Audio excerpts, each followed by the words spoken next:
hold on, give me one moment. I'm about to freak out. Like, / pause. What, haha. Okay. So, for those who don't know, hi. Welcome to stream. Let me get my little drawing pose in here. That's not the drawing pose. Hello. Oh, that just so totally threw me off. So, hi. How's everyone doing? Hi there, Clownling. Hi there, Mori. I hope you're both having a wonderful day. Hello, Flello. What? I'm sorry. So, hi. I made a post on Twitter earlier today, saying, kind of explaining a situation that I am currently in, and I was about to bring it up on screen for everyone. For clarity's sake, I have not been able to get a good night's sleep in a couple months because my bed is on the floor. I broke my box spring, and my bed frame does not work without a box spring, so my bed frame was useless, so I had to put my mattress on the floor, and it's been very uncomfortable. So I decided to finally, after a couple of months of not being able to afford a new mattress, to just bite the bullet and ask for help, because I have not been sleeping very well, and that has been obviously affecting every part of my life, because when you don't sleep well for long periods of time, that is not a fun thing. And I was just about to bring it up on screen so I could do a little promo of it. Someone donated the amount. What? I'm sorry? I don't know who the anonymous person who just donated, like, $90 to help me afford a new bed frame was, but if you're in here right now, thank you so fucking much. Oh my god, I'm literally about to cry. Not the full amount. I think we were, like 30% funded beforehand, but I just got someone who donated, like, the rest of the amount, which I think was, like, $90 all at once. Oh my god. Thank you. I don't know who that was, but if they are in stream right now, holy shit, thank you so much. I posted that earlier this morning, and I didn't even expect people to actually donate. Holy shit. So that was going to be the first thing that I talked about on stream today, but I guess I don't need to anymore. Yippee! Yippee! Oh god, I'm trying really hard not to cry right now because I'm a sappy idiot. But yeah, so I guess, I'm going to be buying a bed frame when I get off stream tonight. Oh my god. Thank you guys so much. I can't believe that that just happened. Holy shit. Okay. You know what? Give me like 2 minutes, y'all. I have to write whoever they donated it anonymously. What the fuck? Hang on, let me see if I can like bring up a internet page real quick on OBS so you guys can see this. I literally went to go and open the page to like talk about it and be like, hey, if anyone feels like donating, you can. And I hadn't looked at it in a couple of hours because I haven't had internet, because that's why we're streaming so late today. My internet for some reason went out. There's a lot of construction happening near my house right now, and we think that it's just been messing with our internet service. And I went to go and open it as I opened stream, and now it's just fully, what? Hi, I'm sorry, I was not expecting that. You're getting emotional casts now at the beginning of stream because I wasn't expecting that. Holy shit. Where's the browser capture? No, not even browser capture. Where's the window capture thing on OBS? Where is this? This is gonna be scuffed for a moment. 1 second. Look at this. What? This wasn't like this when I left it. This was not like this when I left it. Let me resize this so you guys can still like see me. I know it's not like perfect in the frame, but it's close enough. What? I'm sorry, what? So we're gonna write a thank you message to this anonymous person who just donated to me, because what the this happened 7 minutes ago. This happened as I started stream. What? Okay, well, we're gonna write a quick thank you message and then we're going to draw, because I did not realize that that happened. Oh my goodness. If the person who did that is in stream right now, seriously, I cannot thank you enough because my sleep has been all over the place uh, for the past probably like 3 months because I just simply have not been able to get a good night's rest while sleeping on the floor. It is not a good place to sleep. Like, try to at least make a semblance of this looking like it's right in OBS for you guys. Let me type real quick. I'm going to type a thank you message, and inevitably all of my toggles, by the way, are going to go off and go a little bit, like, off the wall. Just fair warning. Don't know who you are. I can't believe showed me.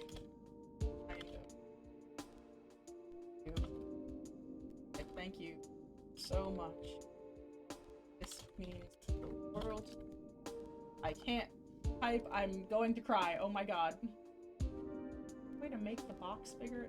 Okay.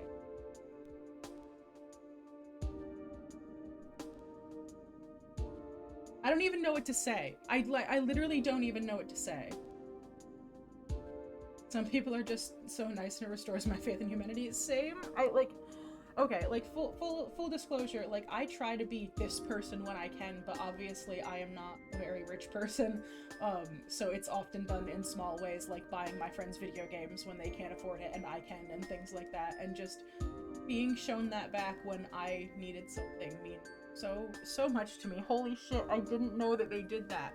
I keep covering my face with my hands and it's blocking my model tracking, I'm so sorry. What the fuck?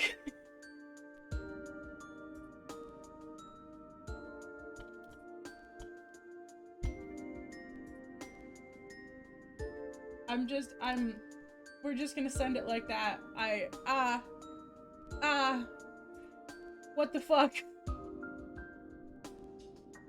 Oh my god, I didn't realize that I was gonna be opening stream and having that happen. Okay, let me close out of this window capture real quick so we can see what we're actually working on today. And I'm also going to, quickly make a tweet about that. As Jesus Christ. What? Don't be sorry for reacting to something amazing happening to you. So, like, listen, I never know how to react to those things. Ever. Because okay, this is, I'm gonna be a funny, silly little guy and make jokes about this because otherwise it's gonna be too sad. But, this is something that, like, obviously is rooted in trauma. I'm not used to having people do stuff like that for me, and I'm actually crying right now. Oh my god, what the fuck? I'm trying to make this funny and not be over-emotional, I'm so sorry. But that means the world to me.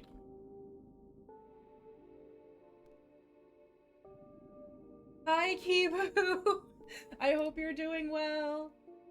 I'm not crying on stream the moment I go live. I don't know what you're talking about. I'm sorry.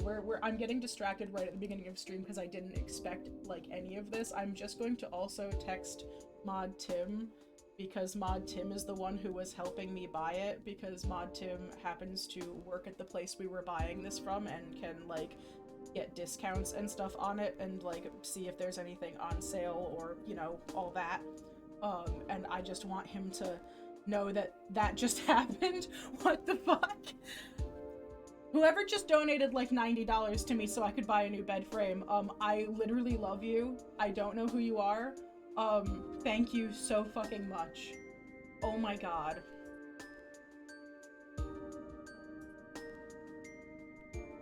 Holy shit. Okay, hi. Anyway, let's try to have some semblance of normalcy.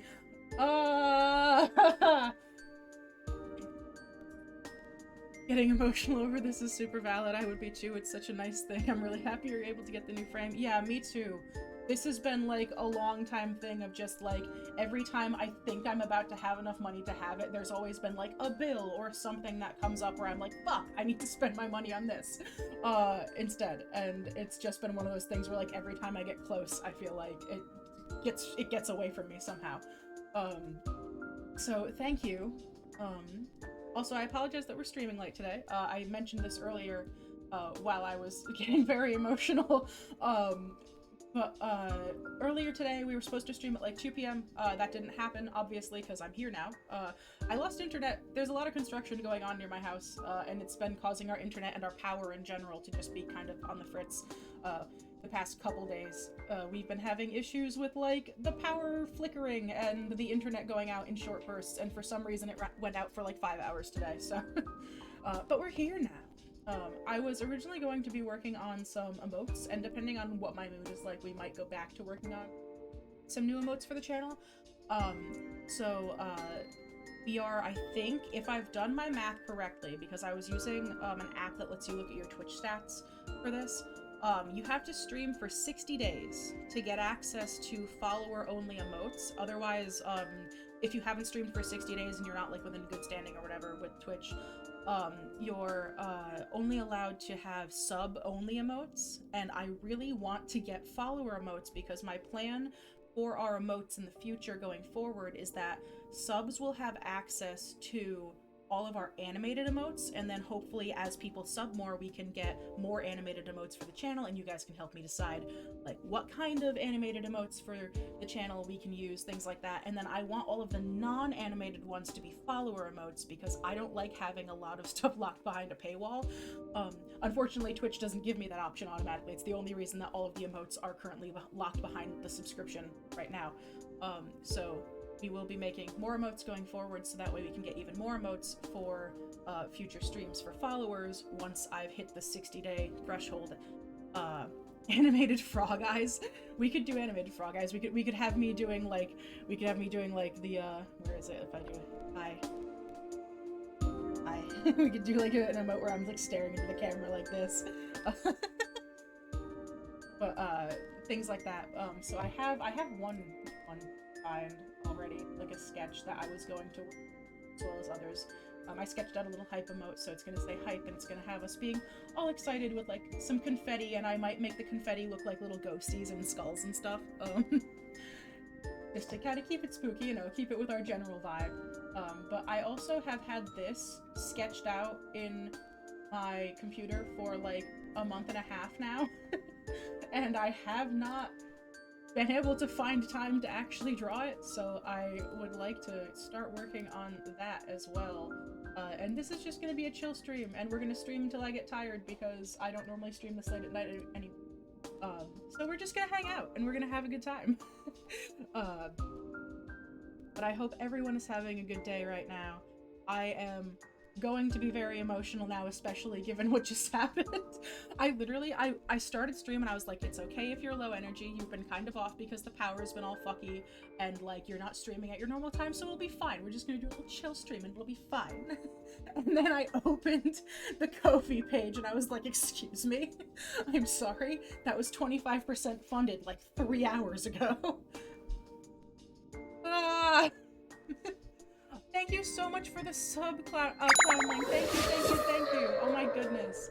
Y'all are the best. I know I have this sub goal for 30 subs down at the bottom of screen right now.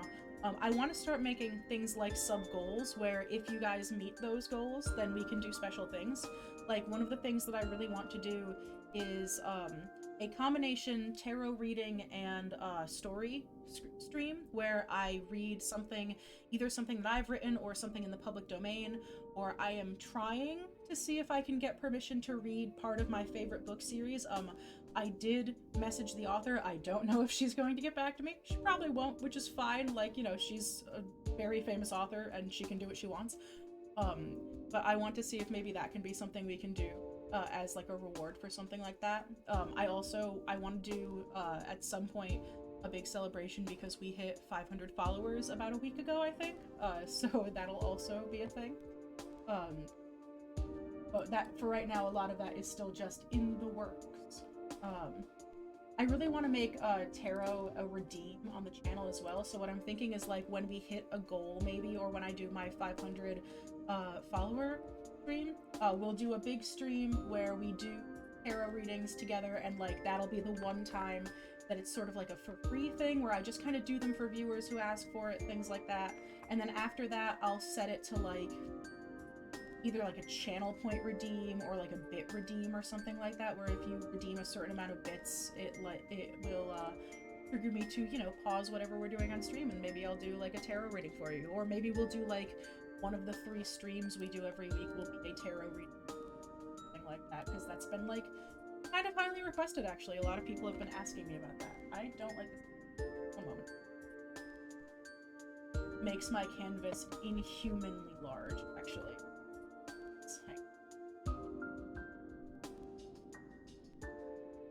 I'm being annoyed by the brush that that's why it got set to pixeling.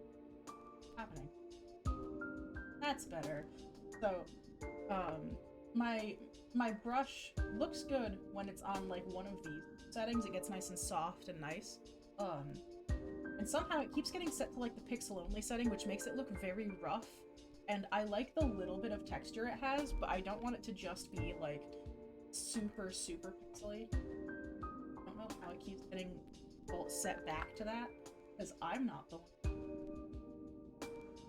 You know, I had like a whole list of things that I wanted to talk about during this. It's gone now. It's not in my head anymore.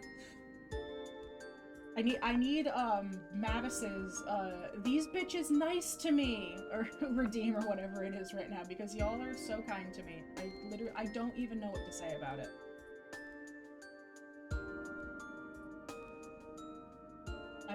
I hope that Anon, whoever they are, who just donated, like, I think it was $90. Listen, I'm gay, I'm bad at math. Why do I have a gaming controller in my hand? Hold on.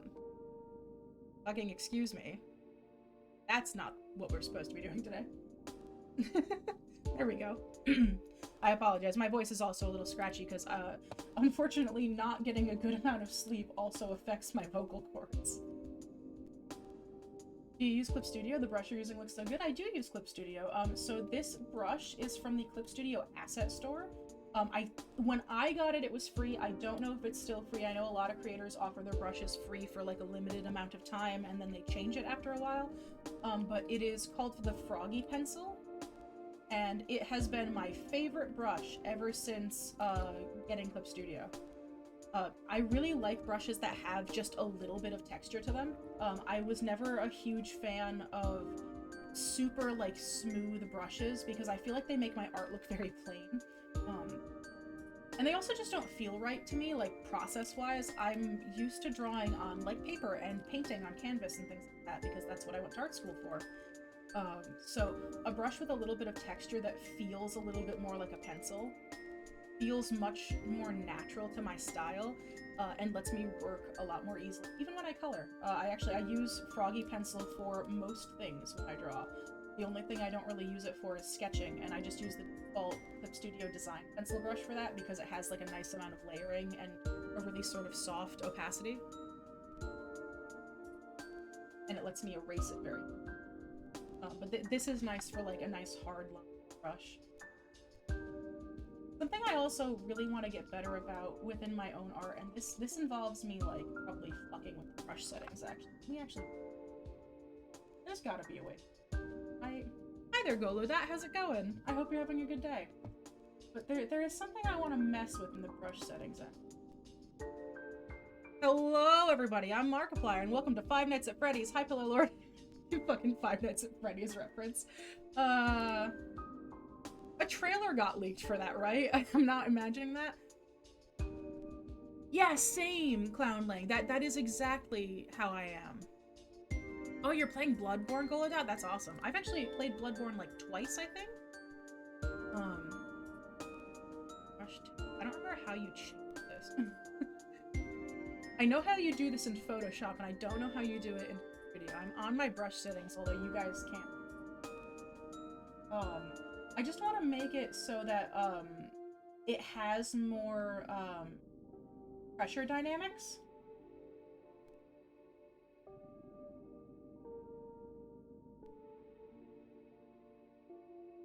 I am doing fantastic, Golodot. I am having a very emotional day in, like, a good way right now. I can't fucking believe you guys. I love every single person who watches my stream so much and supports me, and you guys are all amazing. I'm gonna be really like homosexual on stream today, guys. I hope you are ready for me to just not shut up about that. It's gonna be a lot of me talking about how much I care about my viewers today because y'all are just so nice. Not a beat. No. I swear to God. I don't know how to make a brush, like... I'm gonna make a new layer, so no matter how hard I press, the stroke difference doesn't really change, like the width doesn't change. That's something I want to, like, practice more. It changes, like, a little bit, but, like, not a lot. One of the things I want to get better about in my own art is that I want to have more dynamic lines, and unfortunately, that is, like, the one drawback to this brush, it seems like.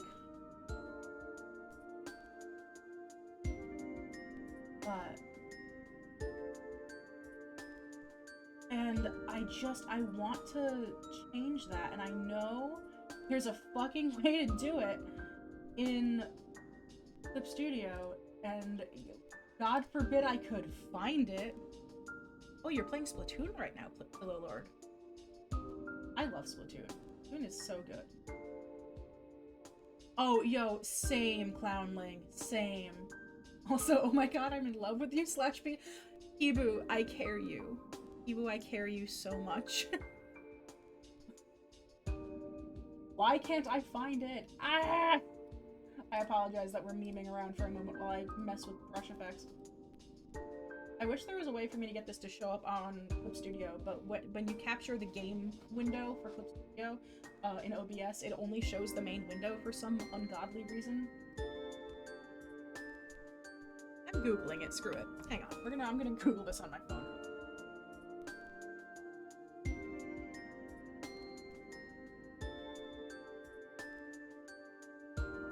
Let's see.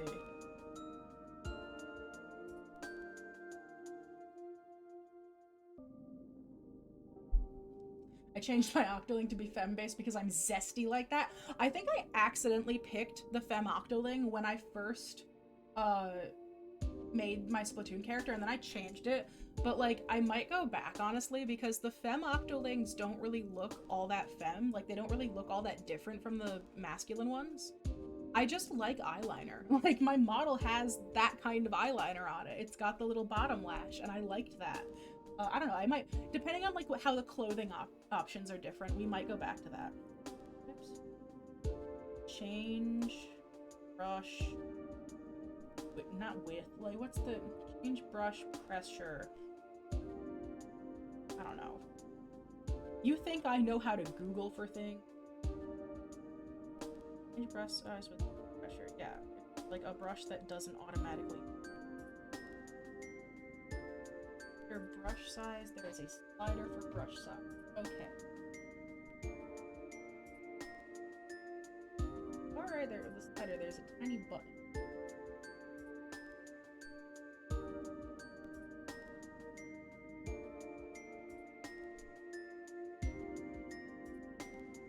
Ah, I see.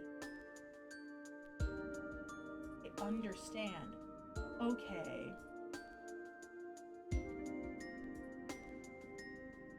Yeah, like, femme Octolings are just very cute. They're very good. Also, like, this is an unpopular opinion. I love the concept of Inklings? Wow, of Inklings. I can speak like a person. I love the concept of Inklings, like, a lot. I love how, like, they're more color-based because of them having ink. It's really cool. Octolings look better, let's be honest. You're messing with the pen pressure. There should just be something in the CSP settings. So it's not like the pen pressure of my tablet or anything itself. It's of this one brush. Because this one brush, as you can see on the screen, because I drew those 3 little strokes there, even when I press lighter, it doesn't change the width of the brush, and I want it.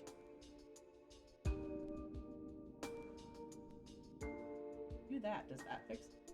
Is that the button? No, that did not fix it.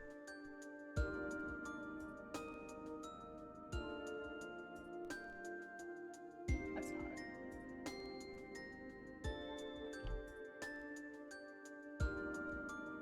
Yeah, I've never had to do that on Clip Studio before. I only know how to do that on Photo.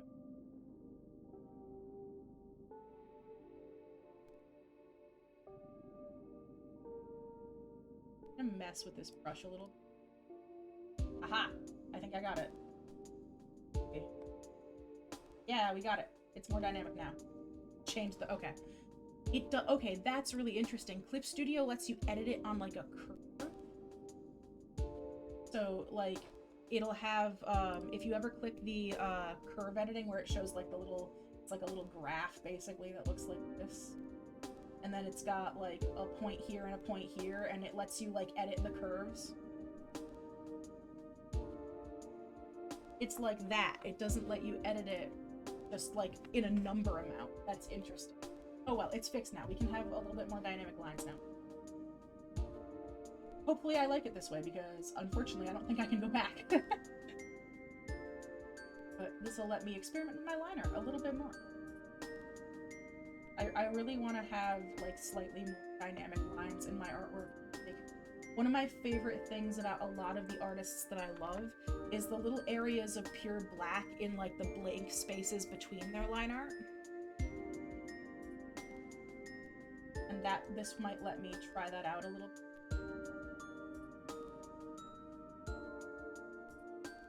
I've been mistaken for a female before, mostly by accident. So, fun fact, I used to get read as being a trans guy all the fucking time when I was a kid before I came out. which is really funny to me, actually. Twitch let me get into Kaz's stream challenge, level impossible. I am a cryptid. My streams are not real. They do not exist.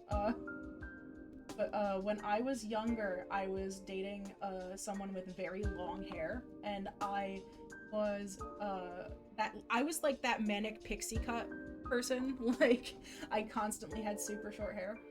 So at one point, I was walking in the mall with my partner, and he and I were just kind of hanging out, and somebody came up behind us. I don't even remember what they wanted to talk to us about, but somebody came up behind us, and when they came up behind us, they tapped on my shoulder and said, excuse me, sir, I think your girlfriend dropped something. Which is great, because I eventually came out as transmasc. I consider myself non-binary, but transmasculine in that I prefer masculine presentation over feminine. Either androgynous or masculine, somewhere kind of in the middle of those two. And then my friend, who used to be my partner, now we're just friends, ended up coming out as agender, so, like, read us both for filth immediately, just in the mall when we were both, like, 16. Like, my friend came out as agender, any pronouns, and got she, heard for the first time because someone mistook them for a woman. Which I think is honestly really funny. We make jokes about it all the time now that, like, everyone just knew. You could tell just by looking at us that, like, there was nothing cis about either of us.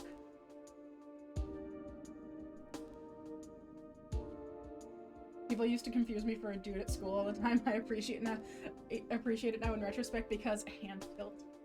I want you to know, my model can't show it, but I did do the little limp hand. Yeah, the guy's gaydar was real. So many people knew that I was not a woman before I did. It's very funny. It's very, very funny. I'm gonna do one. Yeah, that's fine. It's dragging OBS onto my screen to make sure that my camera tracking isn't all fucky when I'm looking at my tablet. I have a slightly new setup for how I position my camera, because I found a really cheap camera stand on sale that is like an arm that can attach to things. Instead of using a crappy, like, stand-up tripod one that doesn't work in front of my tablet at all. For those of you who are familiar with our art streams, I used to have issues in art streams specifically when we were just doing art and not playing video games, because if I put the stand in front of my tablet, I would always knock it over because I would be drawing and my hand would knock into it. And I don't have to worry about that anymore because I found something on sale for $10. Mainly because I apparently sound femme and look femme. See, I think that's fucking subjective as hell, honestly. Because a lot of people, even now, like, even when I draw like this, like, this is my mask form, obviously. I have a more androgynous form that's on the screen as my model right now. And then I have my mask form, which, like, has his full titties out all the time. Because this form is sponsored by me not wanting to get misgendered anymore. So I made a more masculine form so people at least try to they them me. But like, people will still try to she her me when they're looking at this picture. Like, if I post a picture of my mask form, people will still try to she her me. So, like, at that point, I'm just sitting there, I'm like, gender presentation is definitely subjective, because if you see that as feminine, I don't know what to tell you. I have my whole pecs out in this image, like, you know? And, like, it's not people being transphobic. Like, it's people in, like, purely good faith, like, just, like, misunderstanding the assignment.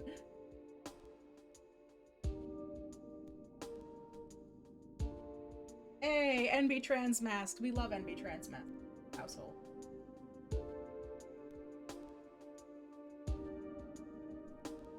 I don't like this mouth that I've drawn. Hang on. I don't like this part of the sketch. What if we change it, because I make the rules, actually. This is the design pencil, by the way. It has, like, very low amounts of opacity, and, like, you can kind of overlay it on top of it to create texture. Very, very good for sketching. Gender roles can also eat my foot, honestly. We're all holding hands. Every trans masked non-binary person holds hands at all times. I always draw myself with, like, almost a cat face. I don't know why. Like, it's not, like, a full cat face, but I don't draw myself, like a normal smile is like this, you know? Don't do that. I draw, like, a little bump in the middle. Like, you can see it on my model if I don't talk, too.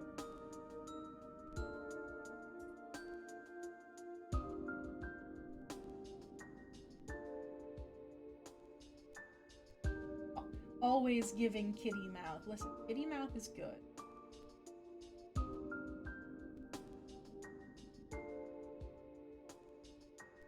Kitty mouth is best mouth.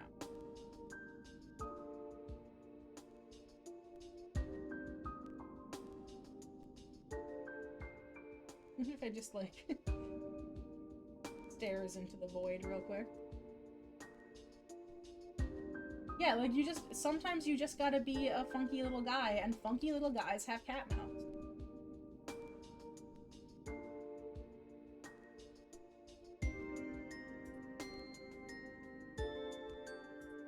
I don't know why I'm struggling so hard to draw the mouth for this image. Just how it's happening. My Sona is embracing no gender roles. Good, as they should be. Yes, post the work in progress to Discord. I'm opening up the Discord now because you said the fucking progress channel. Speaking of which, we have a community Discord if anyone is interested in all of the absolute shenanigans and tomfoolery that we get up to in the community Discord. Because we like to meme and be absolute menaces to society in there. And you also get to hear about me complaining when my power goes out. That's fucking good enough for me. Fine. We're gonna fix that in the liner now. I don't know why I'm being so, like, picky about this map, but that's where I'm at right now.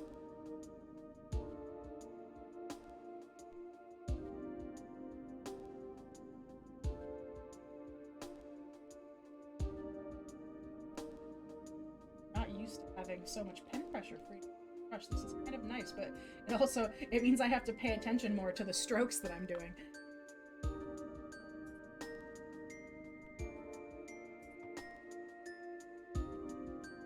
Oh, look at him! Screw gender roles. That's fantastic. I love the little floating crown pillow. Oh, that's very good. I love that. I love when people share their art in my Discord. It's so nice. That's, like, my favorite thing about having a community Discord is, like, I get to see all the stuff y'all are working on. runs to the Discord, absolutely. It's just exclamation point Discord in the chat. We'll give you a little link, and you just have to like follow the rules and stuff to be able to get access to all the channels. Not me realizing I'm not in your Discord. Listen, Kibu, I realize that I'm not in some of my friends' Discords almost every single time I go to someone's streams. Like, I'm in, like, Casey's Discord. I just got into Sammy's Discord, which I don't know how I wasn't in there before. I'm in Casey's, I'm in Sammy's, I'm in Styx's, and I'm in Mavis's. And I think that's it. Like, legitimately. Like, I'm so bad at keeping up with people. And every time I realize I'm not in someone's, I feel bad, and I'm just like, well, I'm stupid and I'm a bad friend. I didn't realize that it was there. I don't like this mouth yet. I don't like it. Bad.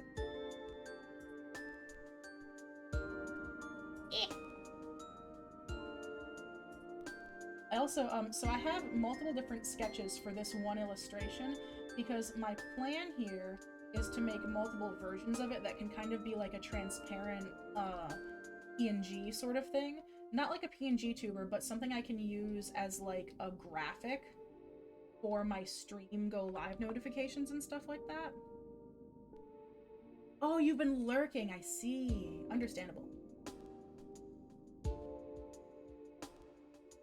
I also mostly lurk in other people's Discords. If I'm in a Discord of yours and I don't ever talk, it's not because I don't love you, it's because I am shy and suck at talking. Oh no, not an annoying question at all. Listen, I am totally fine with talking about like my process and like the programs I use. Please don't ever feel annoyed to ask those questions. I do use a Wacom. I have a Cintiq, because it was gifted to me when I was still living at home, thank God, because otherwise I would never have been able to afford it. But yes, I have a Wacom Cintiq. It is my baby, and if anything ever happens to it, I will cry myself to sleep. Goodbye. But, yes, I use a Wacom Cintiq. It is amazing. I would not trade it for the world, honestly. Although I've been hearing that from other people that, Huion, I think is how you say it, is a really good tablet brand. And if I ever need a new tablet, hopefully, knock on wood, hopefully I don't need one for a very long time to come.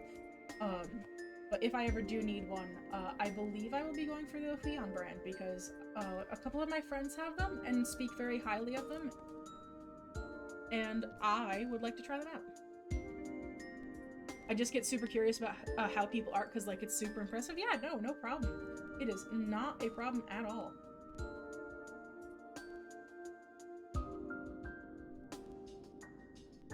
Yeah, I've heard good things about Huion. One of my best friends has a Huion tablet. My friend Groma, I believe their tablet is a Huion. It's either that or it's like a Bamboo or something like that. But I've heard very good things about the brand just in general, and I think it's neat, and I would love to try it sometime. I'm also, at some point, I need to get myself a portable tablet. Obviously, my Cintiq is not portable. I have the Cintiq, I believe this is the 22-inch HD one. But I go to conventions a lot, because I work at conventions for a living. I do streaming, I do commissions, and then I go to conventions and sell my artwork, and that's how I make my money in life, because I like drawing and I want that to be what I do for me. And so, because of that, it's a little bit detrimental that I can't draw when I'm at conventions, because I'm not putting this thing in a car. It is far too large, and I would be so afraid of breaking it, and like, God forbid I get into a car accident. So at some point in the future, maybe, I'm gonna try to see if I can afford a portable tablet that will meet my needs. And then I'll be able to take commissions at conventions, like I'll be able to do little, like, sketch commissions and stuff. Because I do not trust myself to draw on sketchbooks anymore. My process has become, like, so heavily focused on digital that my style looks incredibly different on pencil now.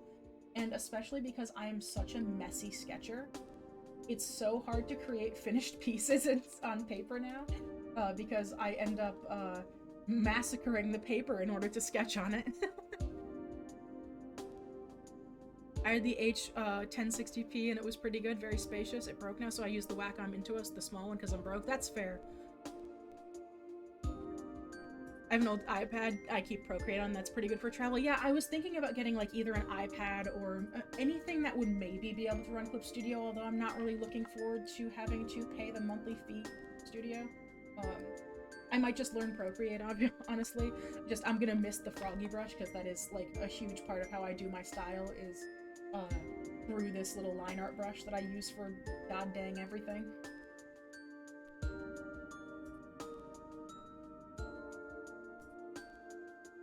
I can't do traditional art at all anymore. Like, see, same though, Kivo.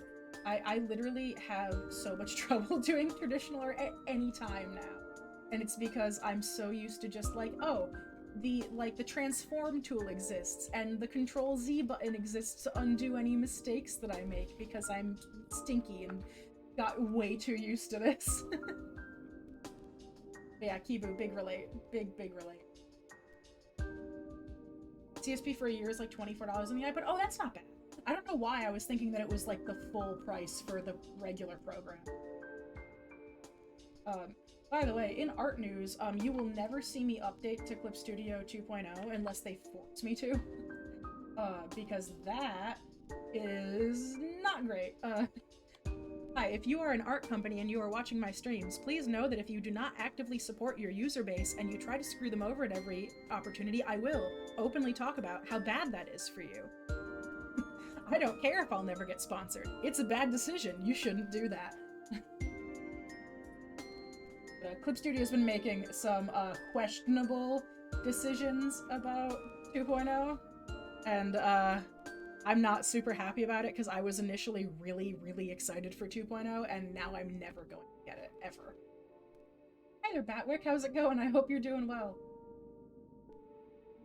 Yeah, no, I was so... It's so weird because, like, when I first got Clip Studio, it was literally because they listened to their user base, right? Like, and now they just ignore us, like, and we're just a cash grab for them at this point. Let's be honest, that's how they treat their user base. They don't treat us like we're real people using the program who have jobs and lives and, like, you know, that we also help pay for their bills by buying their program. Also, hi Puffle, welcome in. It's good to see you. Doing well, just finished some cleaning, so I'm relaxing now. Awesome. I cleaned my room a little bit. What is the mistake they did, if you don't mind me asking? So there's been a couple of things.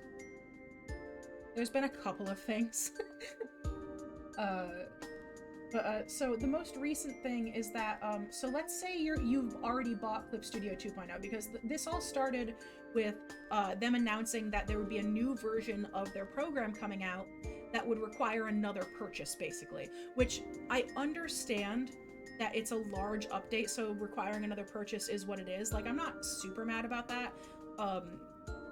But the first problem came in that they were changing from the program, which they had initially told everyone would always be like a single-time purchase thing, into a subscription-based purchase where you have to pay for it every month, which is ridiculous in my opinion.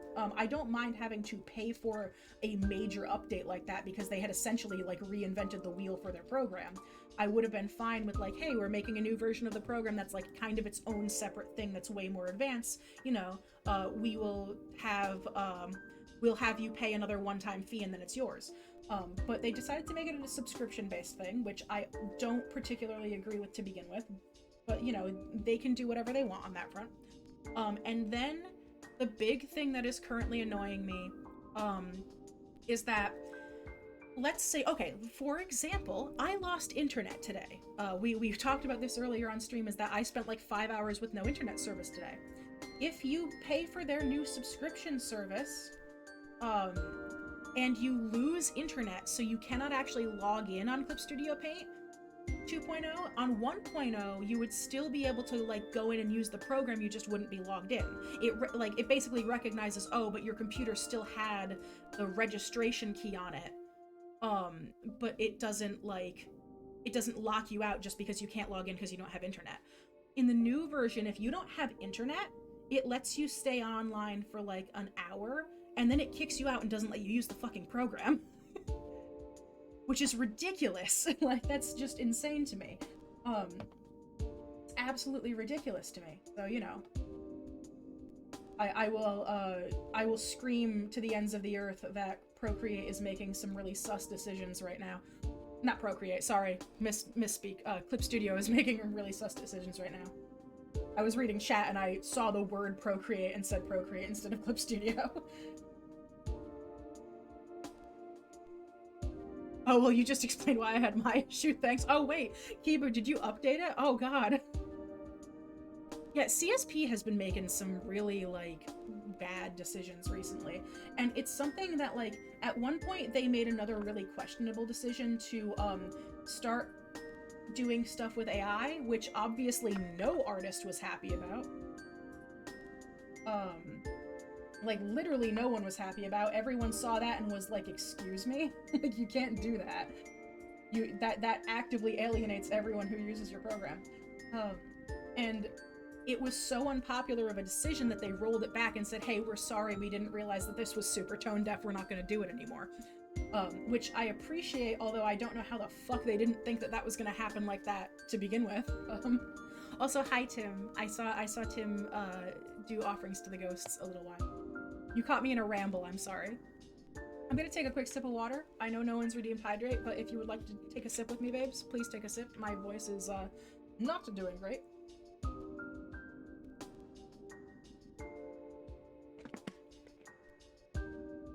Oh, I couldn't get the one-time purchase upgrade and had to do the plan instead. Oh god, Kibu, I'm so sorry. Yeah, no, I literally, I would not update it. If the only way that I'm ever going to upgrade into the subscription-based service is if they force me to. And honestly, at that point, I legitimately might just teach myself how to use Procreate. The only thing is I don't know if Procreate has all the file formattings that I need. Because I obviously work in Live 2D, as you can see by the everything about me, because I rigged my own model and all of that, and I make a lot of animated stuff for commission work. And if you can't, like, format stuff correctly in Procreate, I might not be able to use that. So I don't know, I'll have to look into Procreate just because I'm concerned that Clip Studio is going in the wrong direction, unfortunately.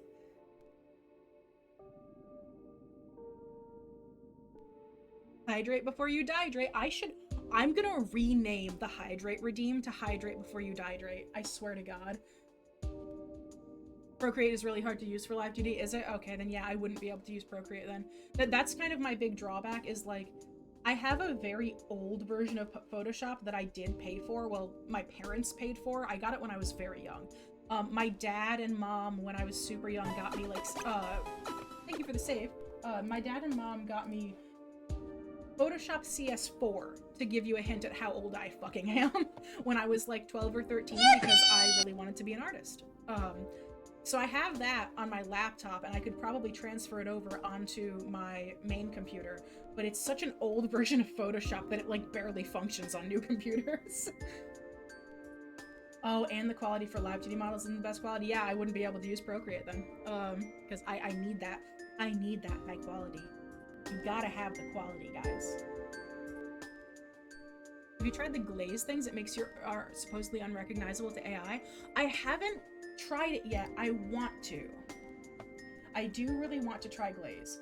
It irks me a little bit because I don't like how glaze makes the artwork look as the only thing, because part of what's important to me when I'm posting my art online is that people can see it properly, obviously, because I like to advertise my commissions a lot and I want people to be able to see all the little details in my style. Yeah, Batwick, so Glaze is, I think it's like a browser program. I don't even think, I don't think it's actually an app. I think it's just a browser program. I could be wrong. Yippee! Yippee! But it's a program that allows you to prevent your art from being used by AI. It puts a glaze, like a thin layer of like different colors and stuff and textures over top of any picture that you put into it that supposedly can make it harder for AI generators to be able to read your art and learn from it. It's a program that artists are using to help protect their art, basically, from stupid people who are being assholes and using AI art without people's permission. What is Metabang? I don't actually know what Metabang actually is. I've heard the name before and I just don't know what it is.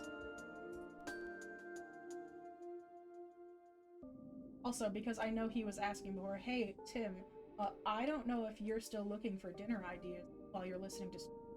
But I was craving, like, some chimkin wings, like nobody's business earlier. And I will make chimkin wings if you want for dinner. If you come home with chimkin wings. You can have, like, chimkin and ranch. There's also leftovers. We had curry last night. I made curry for my dinner last night. Hey there, Toreador. How's it going? Oh, it's an art program on mobile. Okay. I'll have to look into it. Yeah, I've heard of Metabang before. I've just never, like, seen it. Boneless? I was actually gonna do bone-in, Tim, and we could, like, bake them. We could bake them or air fry them.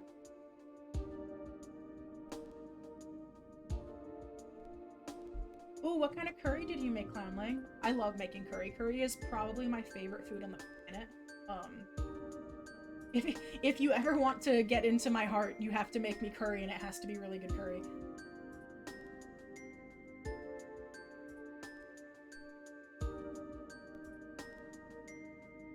Oh, Metabang's on PC too? Interesting.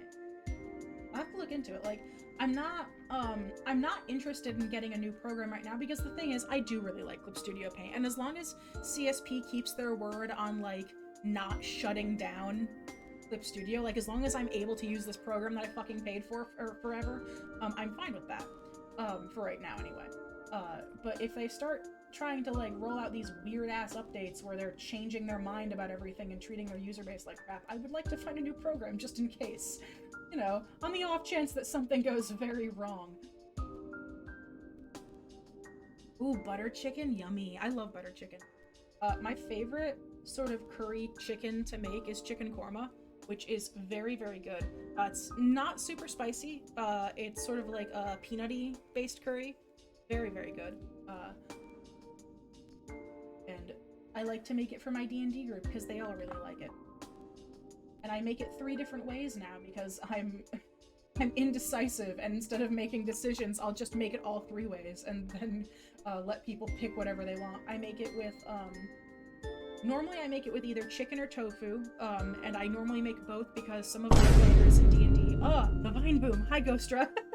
But normally I make it with chicken and curry, and I keep the chicken and the curry, or not chicken and curry, wow, chicken and tofu, and I keep the tofu separate from everything else because some of my friends are vegetarian.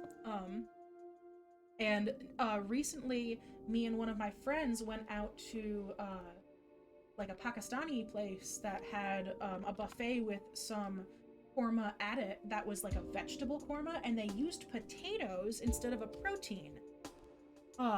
And it was so fucking good, y'all. And I had never had it that way before, and I loved it. So now I've been making it with potatoes too, as like a secondary option if you don't feel like having a meat in your korma. It's very, very good.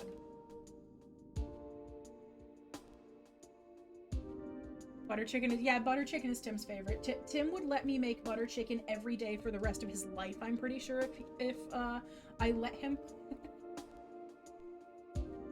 Butter chicken is very good. Oh, here's the thing, my mother is from a city in Vegas. She doesn't know I'm, you know. Yeah, B is very valid. Vegetarians are very, very valid. I simply am a carnivore.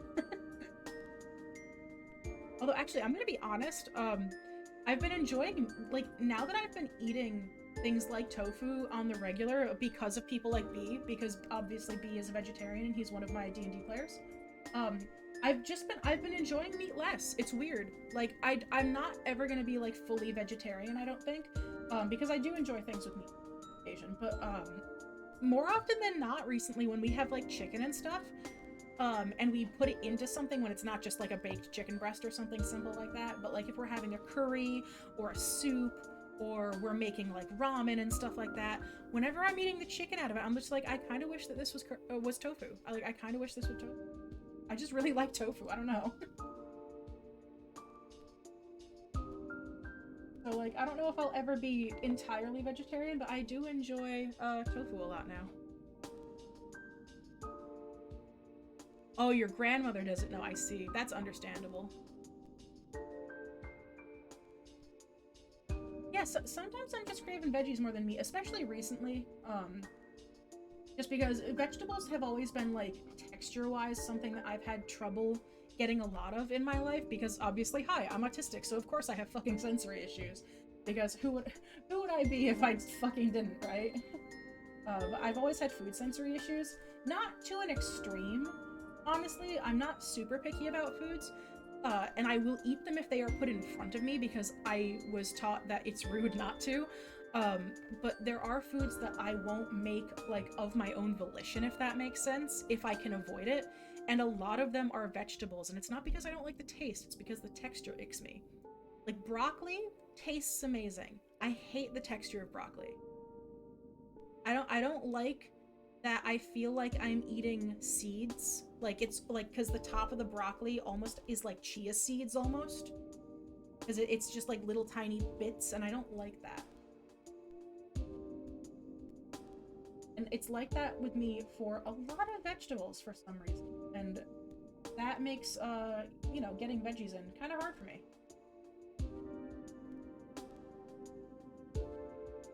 But like doing soy-based things like tofu and salads actually are weirdly enough something that I can do relatively easily without icking my textures. I just can't put onions in them. And that's kind of how I've been trying to get more veggies in recently. That, and I eat carrots like a damn rabbit. If you ever see me on screen and I go mute and you see my mouth open for a couple seconds and I don't say anything and then the mouth closes and then I come back off mute and I start talking again, that's me eating carrots off stream. I'm not even joking. Like, I eat nothing but carrots all the fucking time. Speaking of which, actually, if Mod Tim is still shopping, could you bring home a bag of carrots for me? Because I'm out of carrots. I will pay you for the carrots, Tim. I love you. But yeah, no, I fucking love carrots, man. Carrots are amazing. Best texture, actually. It's interesting because as a fellow autistic, some food textures bother me, but if there is no texture and it's just mush, I get the ick. See, I never got bothered by super mushy textures. The only thing that I think that's like can be kind of mushy, not even really mushy, it's more of a soft texture that I don't like, is mushrooms. I like the taste of mushrooms, but I don't like the texture of mushrooms. I have to go for a bit, I'll be back. Absolutely, Tim. Have a good rest of your night. I'll see you when you get home. You enjoy cooked carrots? Abso-fucking-lutely. I love cooked carrots.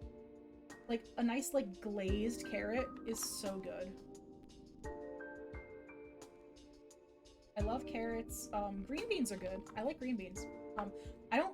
My problem is that, like, a lot of, like, the sort of, like, I'm gonna use a stupid BuzzFeed word, or not a BuzzFeed word, a buzzword, but, like, the superfoods, in air quotes, that are, like, the super leafy greens that are supposedly really good for you are the things that I ended up not liking, unfortunately.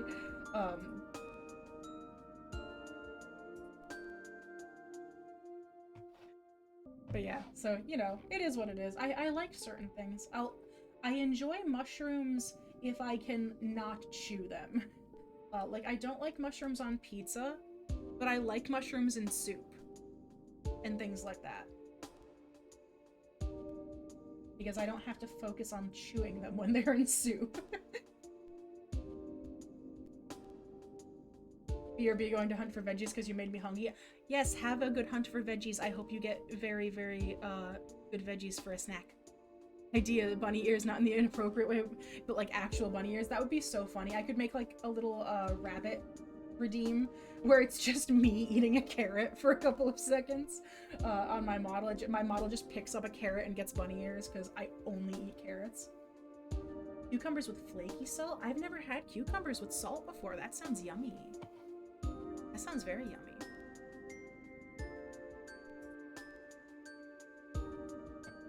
I like that. That sounds like it would be... I should try that.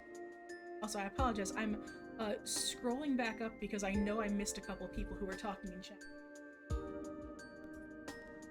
Oh, purple sweet potato and the apple honey curry. Hello?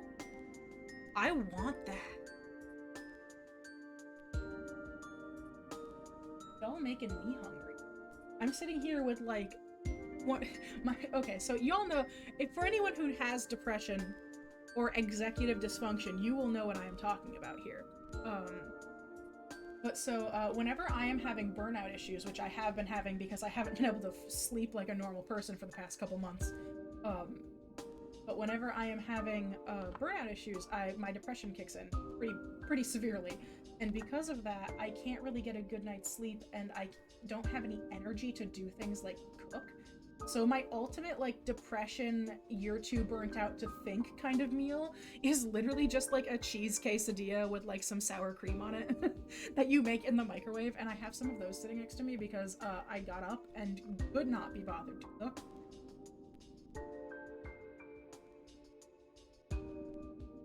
Yeah, see? Batwick gets it. Batwick understands me. Sometimes you just need to have depression meals. It's fine. It's fine. It's totally normal and awesome and fine.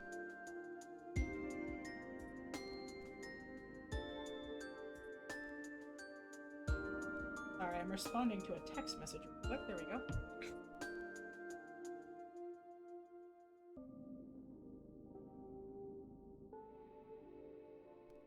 I have a couple of, like, hey, I'm too tired to function meals that are like my go-tos.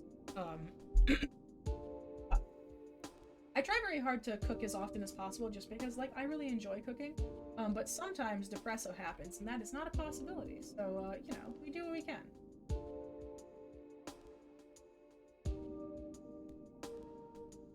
Like, my ultimate one is obviously the tortillas, because that's literally you put some cheese on a fucking tortilla and throw the tortilla in the microwave for like a minute, and then it's melting nice. But if I have like a little tiny bit of energy, one of my favorite things to do, and this is like super filling, really nice, is hashtag not sponsored, by the way, but Trader Joe's has the packages of frozen it's frozen riced cauliflower, and it has peppers and onions and stuff in it, and I literally take that and I throw it into a pan with some cheese, and then I crack like 2 or 3 eggs into it and just like mix it up, and like I leave it alone for like 5 minutes, and then I come back and I eat it. And it makes just like a nice little breakfast bowl, and I have that at midnight a lot because of who I am as a person. I have that as my, like, oop, I forgot to eat dinner because executive dysfunction happened, let's go make dinner, even though it's very late at night now. That's kind of my go-to if I have a minimal amount of energy, but like I know I need some form of real sustenance. Because, you know, it gets me my veggies, it gets me my proteins, all that fun stuff.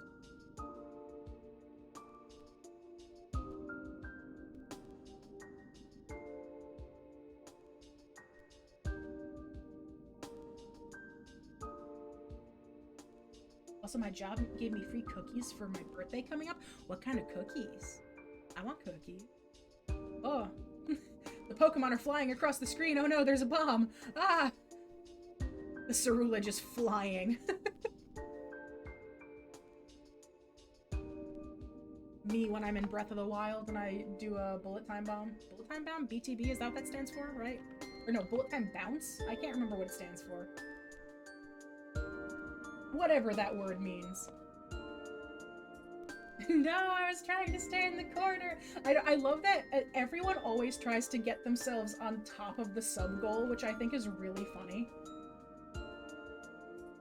Like, I always see, Mod Tim has his Alakazam, and that one always ends up over in that corner somehow. I don't know how he does it. He always manages to get it up in the corner. Because I have stream avatars set up so all the little Pokemon can't be on top of the sub-goal. Like, they can't go over it, so you can't see it. Ooh, sugar cookies. Hey, you know what cookie is underrated as heck and everyone should eat them more? Pat, look me in the eye right now. Fucking Snickerdoodles are the best kind of cookie. Snickerdoodles are so much better than chocolate chip. I don't care. I know that's a controversial opinion and I don't give a fuck. Snickerdoodles are the best cookie.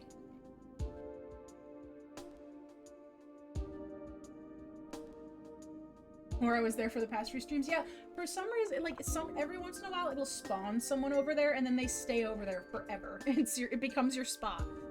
For some reason they get stuck over there. I don't know why. What my Pokemon?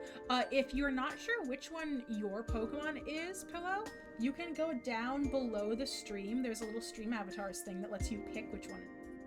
I don't know what it's set to by default. I don't know. It might leave you blank if you haven't picked one. Yeah, Snickerdoodles are the best. If you make Snickerdoodles, you also have the key to my heart.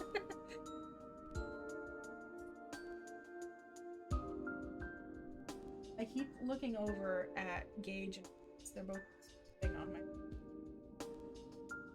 So cute. My cat Gage snores in his sleep, by the way. Literally the cutest thing you've ever seen.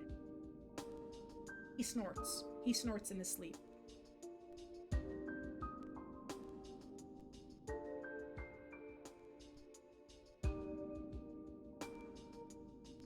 He has little kitty dreams of chasing my laser around the house.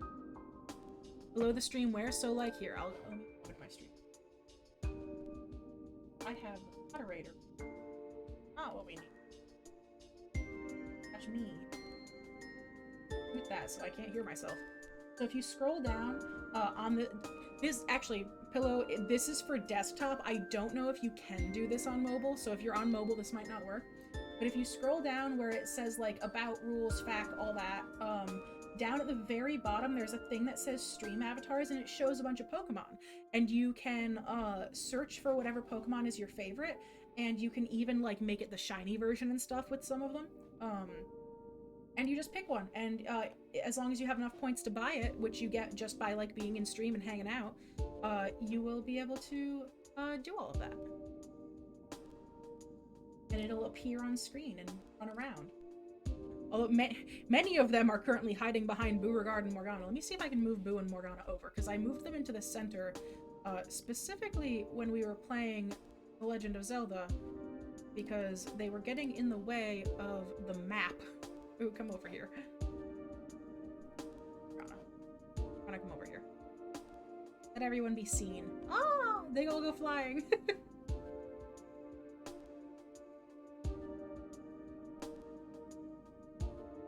I minimized my Clip Studio, and now I can't see. There we go. It's very fun. I love stream avatars. It's very, very fun. Now the Gallade. Oh, cave noise. You want to be an evolution? Pillow Lord, which evolution do you want to be? Because they should all be there. A Casey? I see a Casey. Hi Casey, I love you.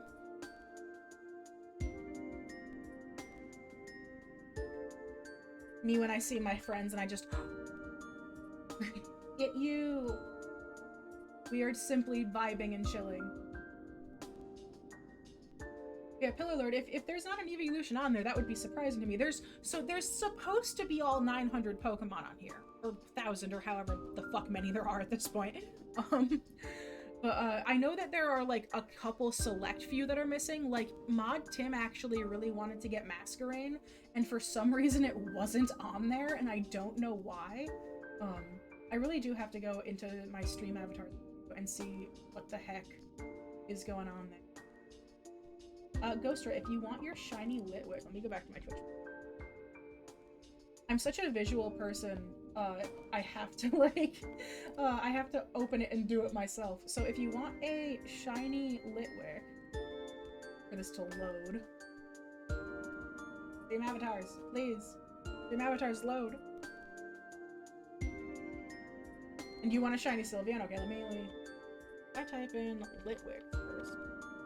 So if you click on Litwick to buy it, you should be able to buy it, and then it'll say like other versions or something like that, and it should be able to set it to being a shiny. As far as I'm aware, unless it doesn't have all the shinies in it, because like I have a shiny Ninetales that I can get. Like you can see me right now on screen as a shiny 9. And then yeah, I see a Sylveon. If you type in Sylveon, it comes up. Like, look, I'm a shiny Sylveon right now.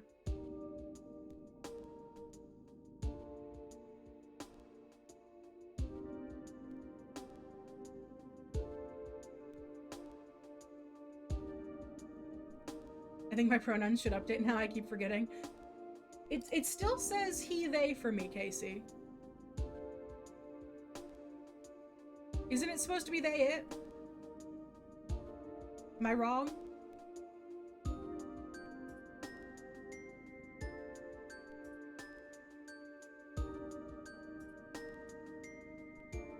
Why is it being stinky? Let Casey have their correct pronouns. Also, Casey, if I ever he him you, I apologize. I am getting used to that. Please, please, please correct me. I know out of habit sometimes, especially when I'm streaming because I'm not thinking about it as much, I default to people's old pronouns. If you catch me doing that, please correct me. But Casey is wonderful and I love them.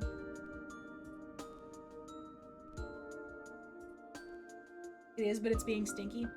Hang on, you know what? Here, I bet I know how to fix it. 1 second. I bet it's on my end. I bet you anything if I refresh my chat, like on my OBS, it'll stop.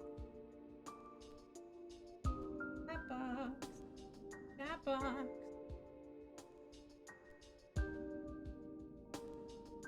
We're gonna change this. It looked weird for a second. Get out of here. There we go. Casey, say something in chat. Let's see if it updates your pronouns. Bot accounts on Tumblr need to stop following me. It'll never happen. Hello, Lord, it's never gonna happen. Tumblr is a bot hellscape right now. No, it still didn't update. I was hoping that it was like just the bot not refreshing it, or the chat box, I mean.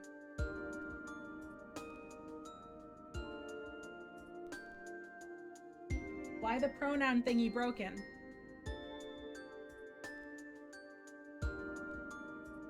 Angie.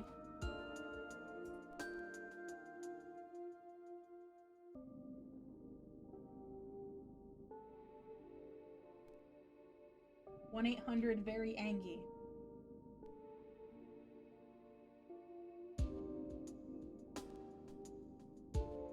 That is the eraser tool cast, not the line art tool.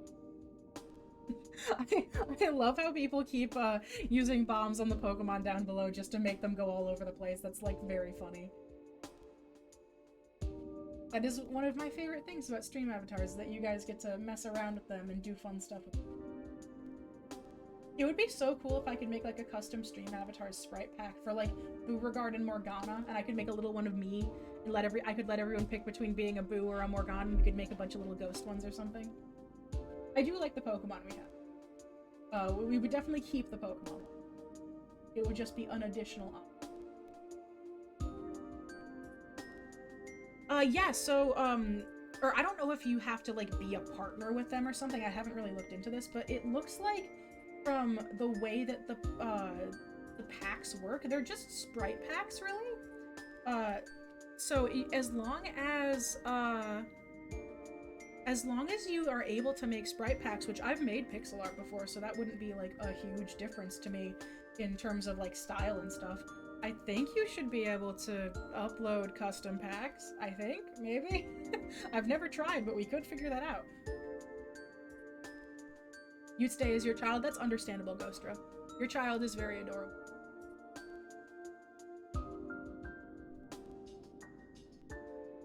I would also admittedly be a little hard-pressed to change off of Ninetales just because that is my baby. Speaking of which, hey, when is the Pokemon Home update coming out? God damn it. I want to be able to get Ninetales in the game. It's not even the Pokemon Home update, I think. I think it's like the DLC. I already pre-ordered the DLC, and I think when the DLC comes out, I'll be able to get Ninetales in Pokemon Scarlet again, finally. And depending on how those Pokemon are available in the game, because I don't know if it's like just through encounters like normal, or if it's through breeding in Pokemon Home, but if Ninetales is available through an encounter in Pokemon Scarlet, we will be shiny hunting Ninetales as soon as the DLC comes out. Because I love Ninetales so much, and I want a shiny one. I've never had a shiny Ninetales before, I don't think. Or, I actually know, I think I might have had one that in X and Y, actually, but I didn't catch it. It was something that was given to me. Yeah, we need a Ghost-type Ninetales, either Ghost or Psychic. Like, all of its Dex entries either talk about it specifically having psychic powers, or it, like, bringing curses and stuff upon people, and it's very clearly a ghosty sort of Pokemon. I like that there are two of them up there, and hang on, why is there a Ninetales there? What are you doing? Get out of here. Get out of here. Why am I not shiny anymore? Hang on, one minute. Ah, I'm throwing everyone around. Whee! Why am I not shiny anymore? What the heck? How did that happen? I'll have to go back and fix that later. I should be shiny. I changed my avatar around and now it's not shiny anymore. I'll fix that later. Where's your baby? Did you become the Sylveon? I see a Mew. The Mew I see. I know the Umbreon is B. Who's the shiny Metapod? I'm so curious. Hold on, wait. I'm going onto my stream avatars. Hang on. Hold on one moment. Who are you? Who is the shiny Metapod? Hang on. Hold on.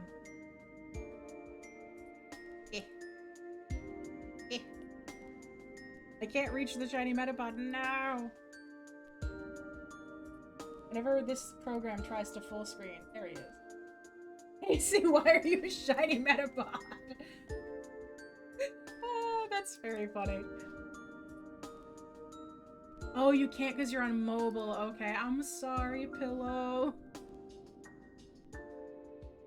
So here's what you're gonna do, Pillow. Even if I'm off stream, at some point, just when you're home, go onto my stream page. Even if I'm offline, you'll be able to pick and buy a stream avatar, I think. I don't think it requires me to be live for you to do that. And then next time you're on mobile, it won't matter and you'll show up correctly. Casey, you being a shiny Metapod is so cursed. I love it.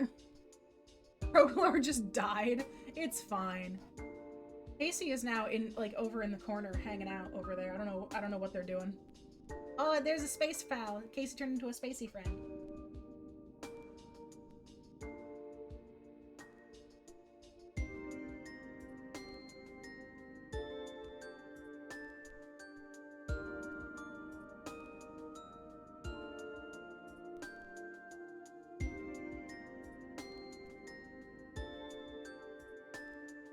I have to draw all of my buttons, and I can make a new layer. I have these crescent moon buttons because I always want something moon related on all of my forms, because my character is just a little witchy friend, and I like the idea that they sort of look up to the moon a lot. That's why I got my little moon shirt on right now.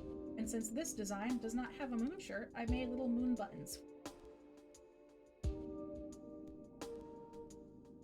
I became my shiny Espeon, my beloved. Shiny Espeon is certainly a Pokemon. So Espeon is like my favorite evolution. I am not a huge fan of the shiny though. I don't like that it's a bright green, admittedly, but that's a me problem.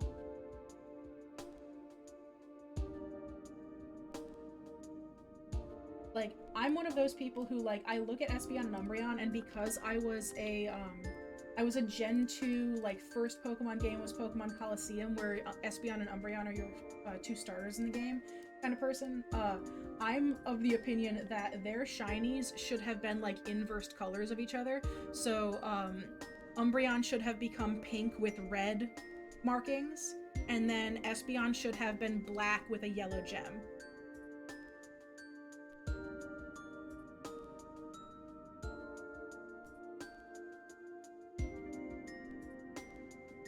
But that's because I think it's a fun little duality. And then, like, because it's cool because they're like the dawn and the dusk Pokemon, so it's almost like they have eclipse forms, basically, and I like that concept. And yes, I've thought about this way too much before.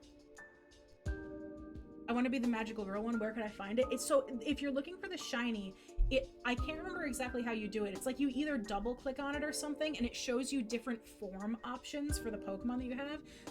And like for Ninetales, I think there's like 4 different form options. There's the regular shiny, and then there's like a lighter version of the shiny where it's more of a snow white color. It kind of takes on the color scheme of the Alolan form almost. Yes, the worst shiny for the evolutions is absolutely Leafeon. They did Leafeon so dirty for no reason. How did I even get on the sub goal to begin with? Sometimes when either when a bomb goes off or like if things just go flying, like sometimes when somebody does like a highlighted message or something, it will shake all the Pokemon around a little bit, and you'll just end up there.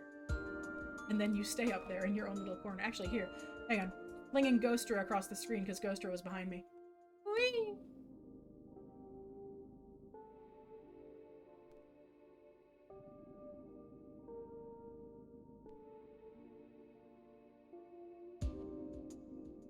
Oh, go to the setting. Ah! How dare you G-note me? Rude. Rude. You can't do this to me, an emo kid. Also, in this house, we copy and paste the buttons so they look the same and none of them look wonky or different sizes. Highlight the message like this thing?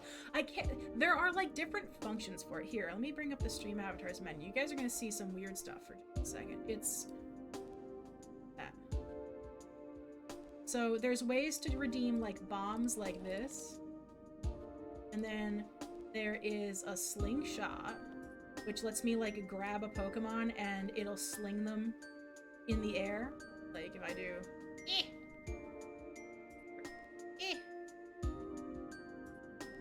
and like depending on how hard I pull, it'll pull it at varying amounts of strong. And like you can also spawn random avatars and stuff. There's a bunch of different like stream avatars commands, admittedly, that I'm not super familiar with. I know it's like it's exclamation point bomb, it's exclamation point throw, I think is another one.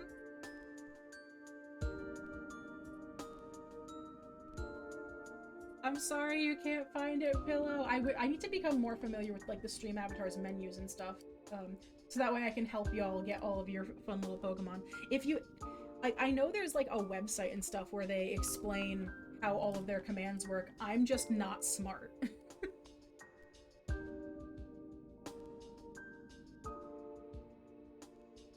Here, let me look it up. I'll look it up. Stream and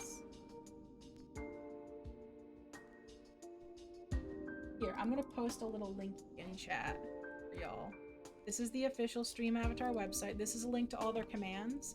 And then on this website, there should hopefully maybe be like a tutorial on how Pillow can get the correct car for them as well.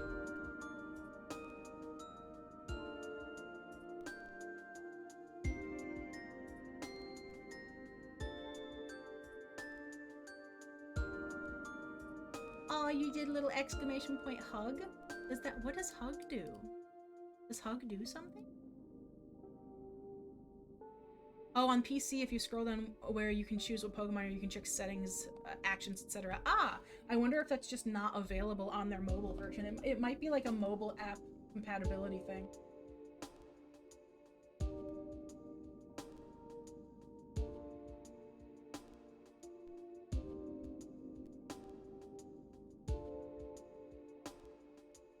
Oh, little hearts come up and it does a little hug. Oh my gosh, that's so cute. Kiba, you're adorable. I love that. See, this is why we have stream avatars. It's just too dang cute. I draw this line. No, the answer is a decided not even remotely.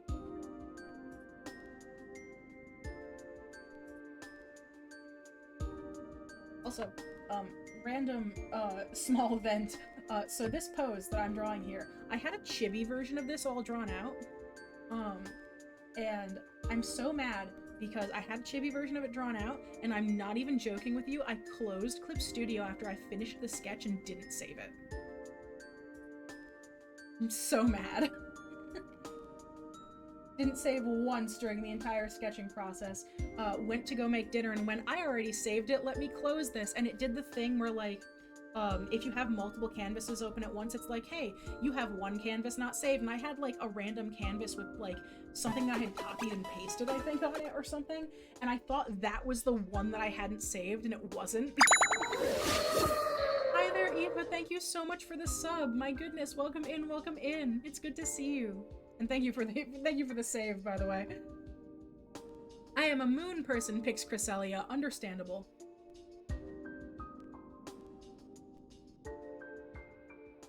But yeah, no, so I had a whole chibi version of this sketched out, and I wanted to use the chibi version as a new label for all of the stream stuff down below my streams. So, like, where it says about me, stuff like that, I was gonna use it and then redo the text and stuff in front of it, where it was like a little chibi of me, and then it would say whatever it needs to say. And yeah, I deleted the sketch by mistake. So I need to redraw that at some point, which sucks because I was super proud of how it came out. Like, I was so happy with it, and it makes me so mad. It makes me upsetty.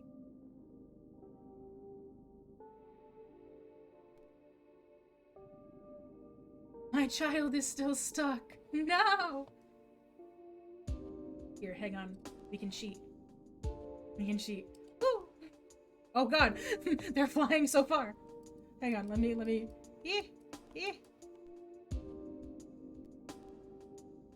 Also, Eva, you have the absolute correct opinion in choosing Hisuian Zorua. I love that Pokemon so much. I have two favorite Pokemon, and they are Hisuian Zoroark and Ninetales. Which is really weird, by the way. I never imagined to be such a fox person. Like, I'm normally, like, I'm the cat friend of our friend group. It's me and my friend Nikki are the two cat people. And somehow both of my favorite Pokemon aren't cats, they're both foxes. I don't know how.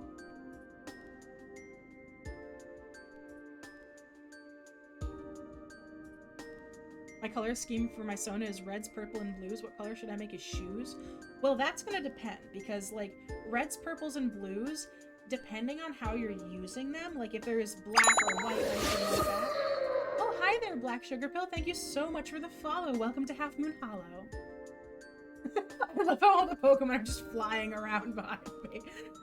Hold on, hang on. I need to redo something real quick. Hang on, 1 second. What button? It's this button. You guys are gonna see some weird stuff here for a second. Just bear with me. Ah! I'm fixing where the Pokemon can spawn. 1 moment. Oh, y'all stop ending up behind me. 1 sec.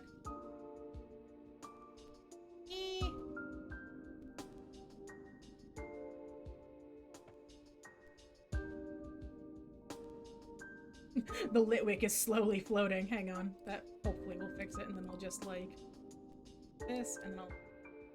Oh, get over here, Litwick! There we go. Alright, there. Now everyone should be spawning in the appropriate area.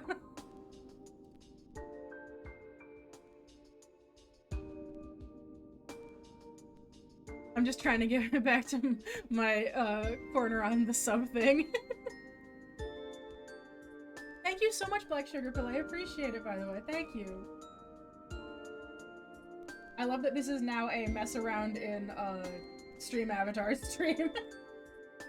I think that's fun. I think that's a good way to spend an art stream, is drawing and messing around in stream avatars.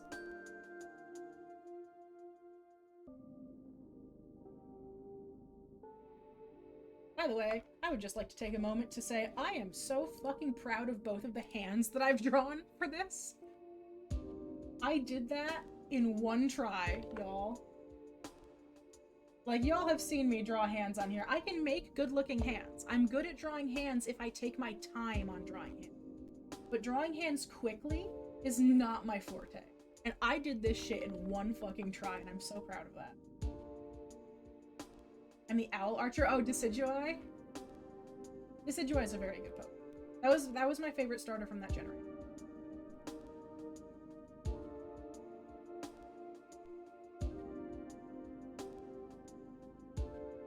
Yeah, I'm very proud of these hands. Y'all can catch these. They are for holding and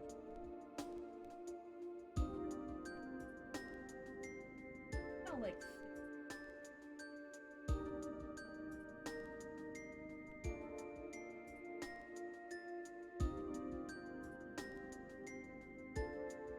that's a little bit.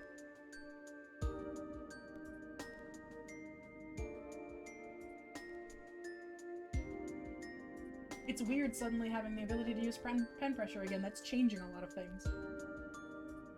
That's gonna be a part of our lore. Litwick is like a will-o-wisp that my little buddy turns into a Litwick whenever we are in Pokemon. Oh, that's cute!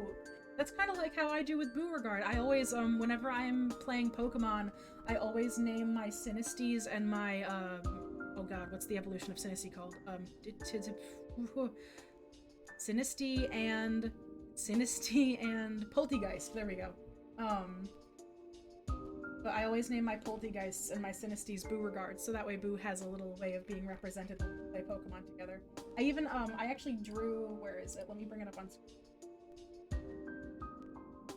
I drew me and the little shiny Sinistea that we caught on stream a while back, as just a little fun thing. And it's me and Boo. Look at his face. Look how fucking cute I am.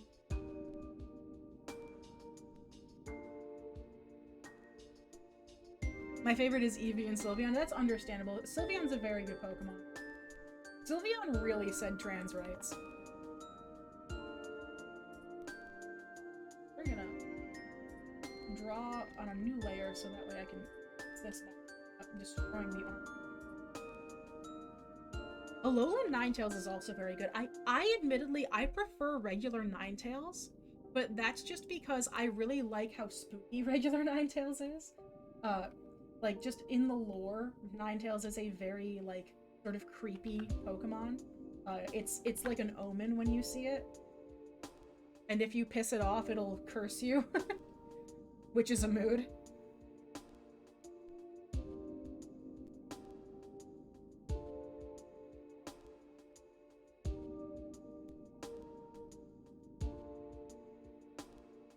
That's why I like the shiny. That's fair. Yeah, shiny Alolan Ninetales is also very good. And also shiny Sylveon. Yeah, shiny Sylveon's very good.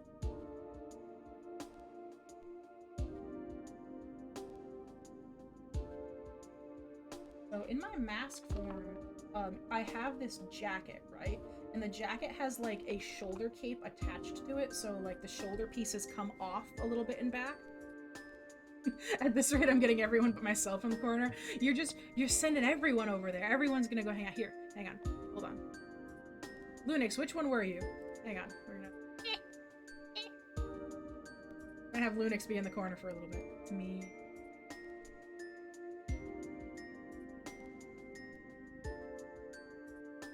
There you are. There you go. You get your corner. Ta-da!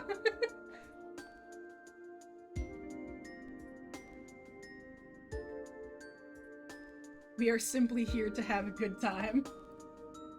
The only problem is that, so, for stream avatars to work, it has to be in, like, a certain resolution, and it auto-fits itself to that resolution. But for some reason, the resolution that it has decided that it needed is slightly bigger than my actual monitor, which is really strange. So it cuts off the bottom of the screen, and I can only see the tips of the Pokemon's heads when I open, stream avatars. I don't know why it does that.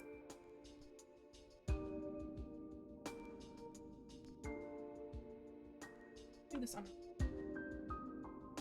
Whenever I draw like big flowy capes and stuff and it goes behind something like an arm, I always do it on a separate layer so that way I don't break my arm or anything trying to erase the pieces that need to be erased after.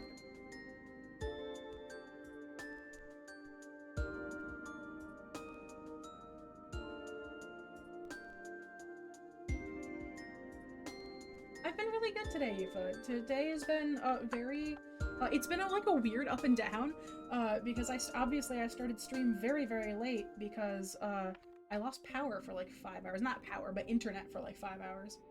Which was a little discouraging. But then the moment I went live, I found out someone had made like a massive donation towards me getting a new bed frame, and I cried actively on stream because that was the first thing that happened when I started stream, was realizing that someone donated the remaining amount for me to be able to go and buy a new bed frame and hopefully get a better night's rest soon. So I'm incredibly happy and very thankful for everyone in my community. I don't know who it was that donated it. It was an anonymous donation. But whoever got me the new bed frame, holy shit, I love you so much. Thank you. I literally don't even know what to say. I made like a crappy meme post about it on Twitter because I was live when I figured it out. But once stream is over, I'm going to make a much more heartfelt message thanking everyone who donated towards that, because y'all are legitimately the best and are helping me do something that is quite literally going to like help save me at this point, because I think if I had to keep sleeping on the floor, I would lose my mind. It was stupid. So the cloak on the back of my jacket is actually split into 4 panels. It's 2 on one side and 2 on the other, and they kind of split in the middle. Ooh, Sona's pants are fading from white into dark blue. I like that color scheme. That's very good. Yeah, it's a nice basic bed frame. I'm so happy about it. Like, when my bed frame first broke, I was trying to see if I could save up for like one of the nice ones, but every time I started saving up for it, there was just always something that would come up that would be like, you have to buy this now. There goes the money you were saving for the bed frame. And eventually I just resigned myself to like, okay, maybe I'll just get like a super basic one. And then the super basic one, even, like, something would always come up and I wouldn't be able to buy it. Like, there would not be enough money for me to be able to buy it. Either because, like, you know, cats are a thing, and I've had my cats get sick, unfortunately, a couple times in the past year, or what have you. Like, Gage was an asshole a while back and decided to eat plastic and got very sick. He's fine now, but that was very scary. That was a lot of me missing work in order to be able to, like, go make sure he was okay and stuff. So there's been a lot that's been making it hard for me to save up. What color should this man's shoes be? You know what? If it's the fading into the blue, I think doing it, because you said it was blue, purple, and red, I would do them red, because that's going to be a really good contrast against the dark blue on the pants.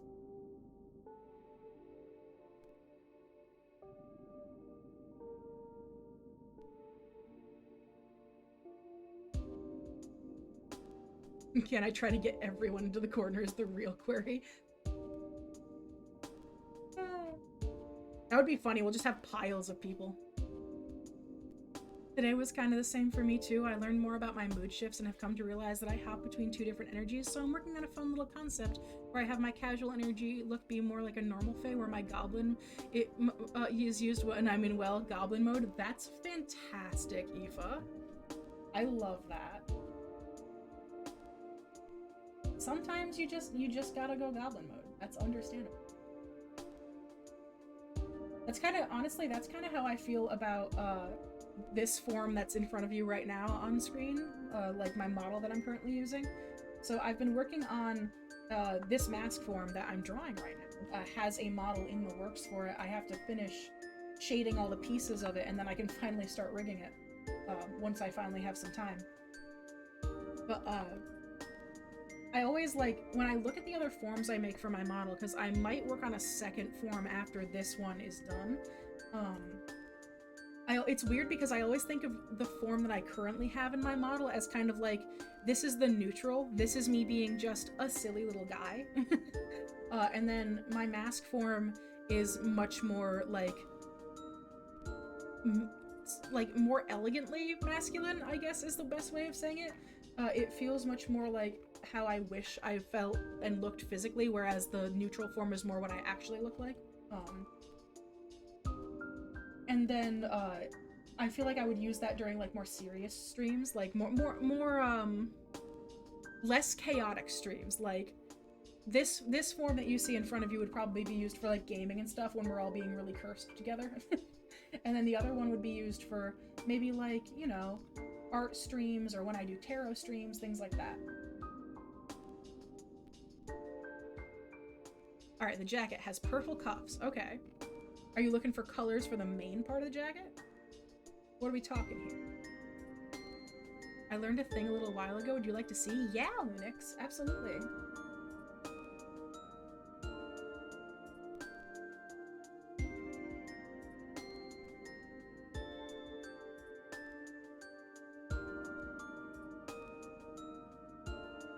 Mask wrote in the curliest of cursive. Listen, exactly. I think part of my problem is that Inuyasha made me have a very specific expectation for men, so of course, growing up, I wanted to be as pretty as all of them were. Listen, I think that men should be allowed to be pretty. What's so wrong with that? I think I'm objectively right, actually. Men should be pretty.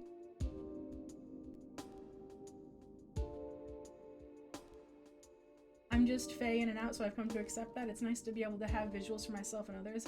Just gotta commission the newer one. Oh, that's awesome, Aoife. I'm so happy for you.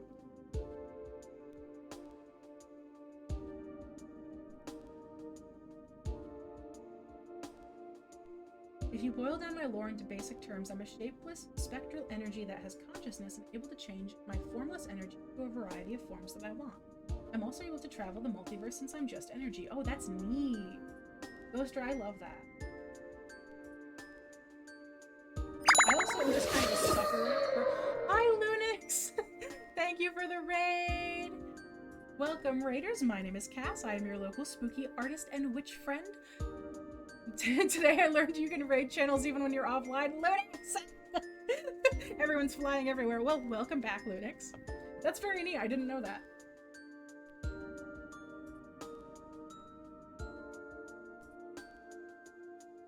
If I can rock heels and I'm already pretty, you are correct. Why is there a phalanx next to me on the screen? Hello, sir? So, oh, hi, he is rising. Why is he rising? Hold on, let me— stream avatars. Why is there a phalanx over there? Get out of there. What are you doing? Get out of there.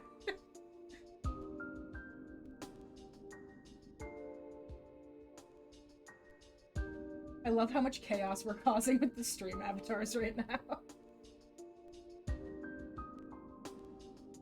So basically take the souls from Soul Eater and make it a shade of green and boom, at me. Ah! Very nice. The souls from Soul Eaters are really cool.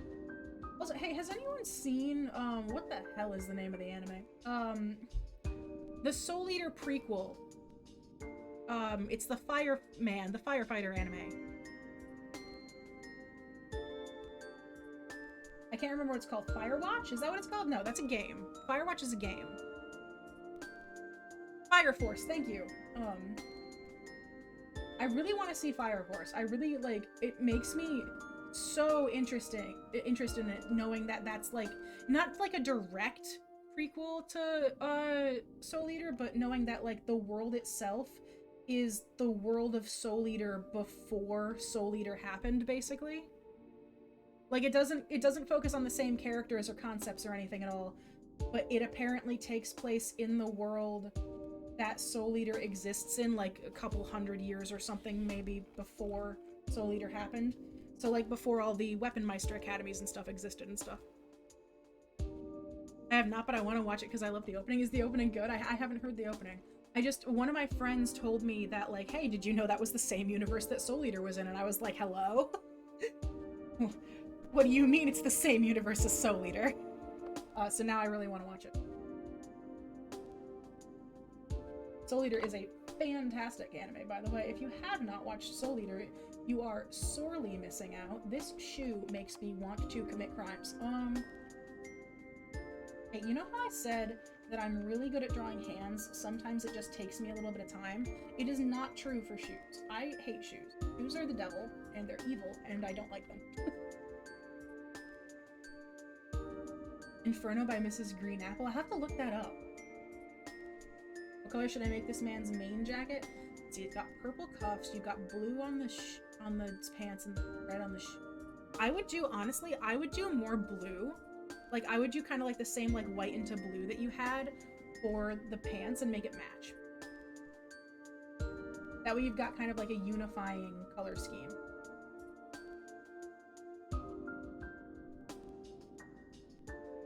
Shoes are evil.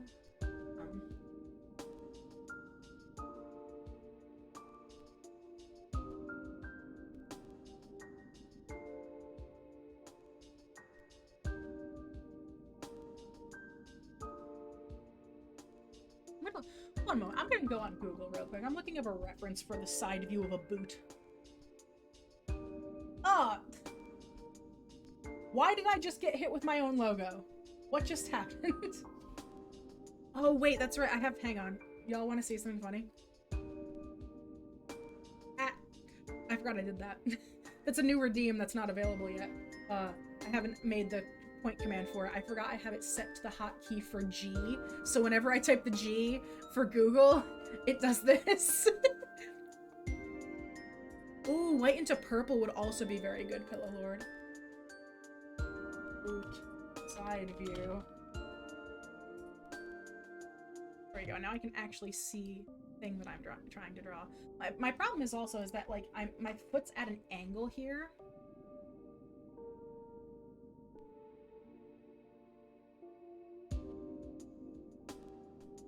Ow. Every time I press the G button, it just... There we go. This person is wearing that. Oh, we should... Not rotate it. I'm just gonna flip this around so I can look at it in another view and be able to see the direction that this should be drawn in. There we go.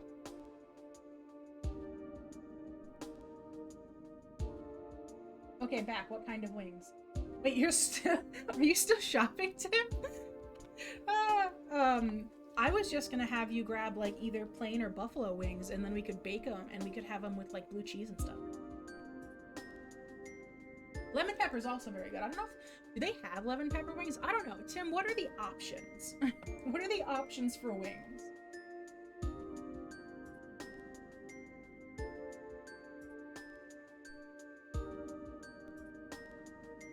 I'm about to out myself for not being able to draw a shoe.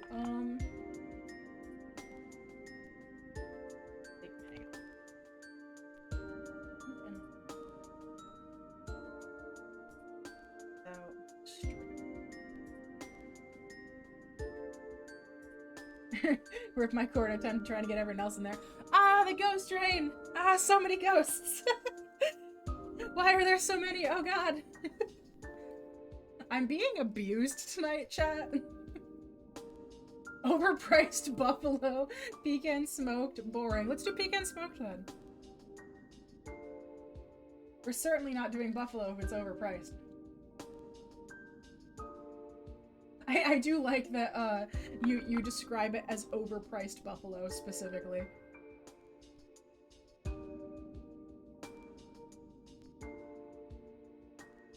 That somehow looks worse. Hang on.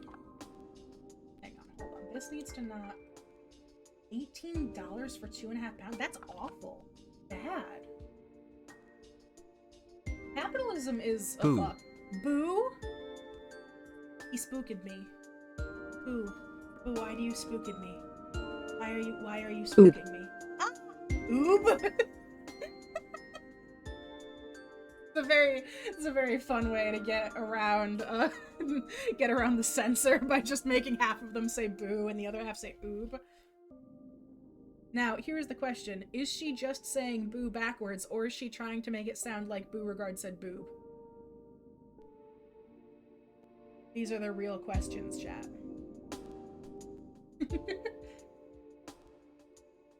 Pecan are $9.97 for $2.75. Okay, that's fine. Grab the pecan ones, I'll give you $10. Why can't I draw this version of a shoe? Hold on, hey, you know what? Let me re-sketch this, because I think part of the problem is I'm trying to do this while not following a sketch.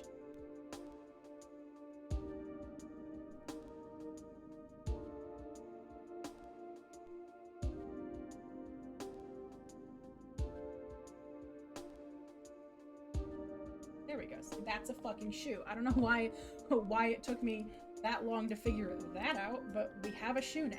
That's a shoe shape.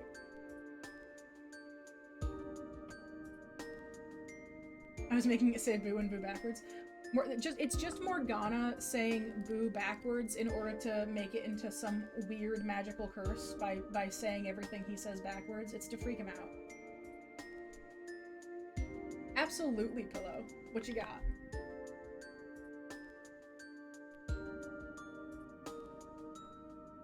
You know what I should do? I just thought of something. I should make a Discord channel in the community server, because I have it so people can't post links in chat. And there's a reason for that. It's because I don't want like spam bots to come in and post like phishing schemes and shit, because I don't want anything bad to happen to y'all. But I could make a little Discord channel that's specifically like a, hey, if you're a member of the Discord and you wanted to post a link to something that you can't because of like the filter, but you know that it's fine, it's something that would be fine to post, like it's just a fun link to something you wanted to show me, you could post it in there, and then either myself or a mod could post it into chat, because all of me and the mods can all post links. I can't make it so regular people can post links, because otherwise we'll end up with like phishing schemes and stuff in chat, and that's not fun for anyone. I should do that. Someone later remind me about that, and I will change that in the Discord, and we'll make sure we have like a little Streamlink chat. Based on the top left one. Ooh, yes, I like that. That is very good. I very much like that. Hello, Lord. That is most certainly better than the initial sketch that I... This is why we use references. Check collectibles. Wait, what did you post? What do we have?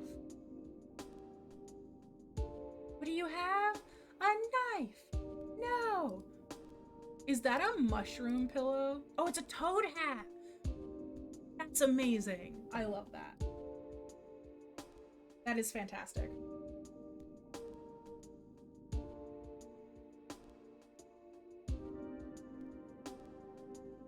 Fishing schemes? I love fishing, just not in Stardew or IRL. I liked fishing in Stardew. I'm the only person on the planet that likes fishing in Stardew, it feels like. I feel like that's such a universally hated thing, and I'm just sitting over here going, but I think it's fun.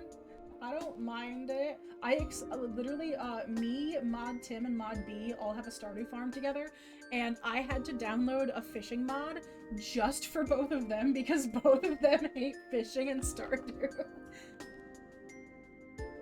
This is a very cute mushroom hat. I like that. You got to meet Mario's voice actor? What the hell? Like the movie Mario or the game Mario? I'm curious.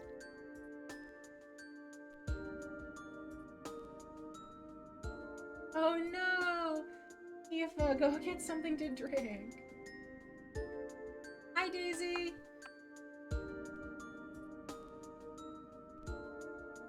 I don't like having the faces.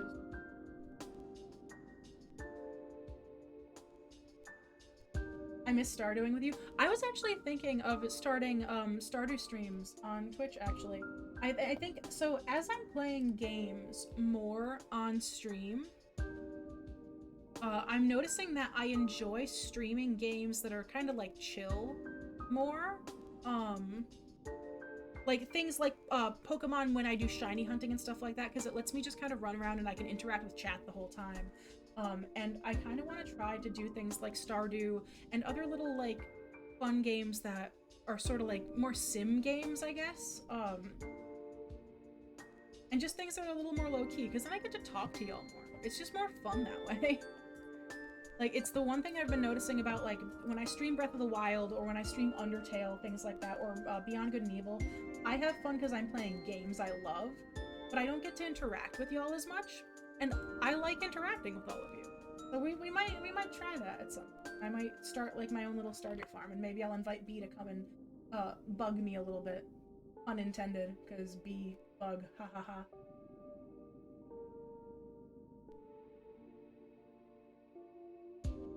Oh, it was the game actor? Yeah, that's awesome. I would, like, freak out if I got to meet Mario's voice actor.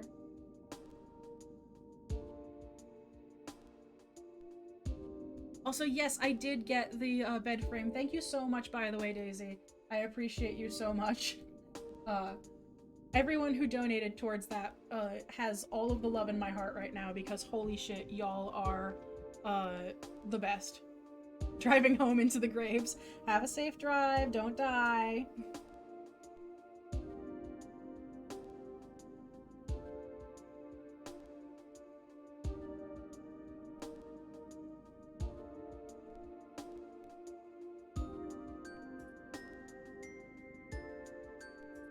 How you know it was me? I don't think yours was anonymous. I'm pretty sure when I looked, I believe that there was a non-anonymous one from you. I could have sworn that it said your name next to it. I got one anonymous one, and I got two that weren't anonymous. I still don't know who the anonymous one who donated like $90 was, but I love them. I thought I put anonymous. Oh no, I'm sorry. I didn't mean to out you. Yeah, no. When I checked it earlier, it had you, and then a VTuber Clipper account also donated to me, and then some anonymous person also donated to me, and I cried a lot.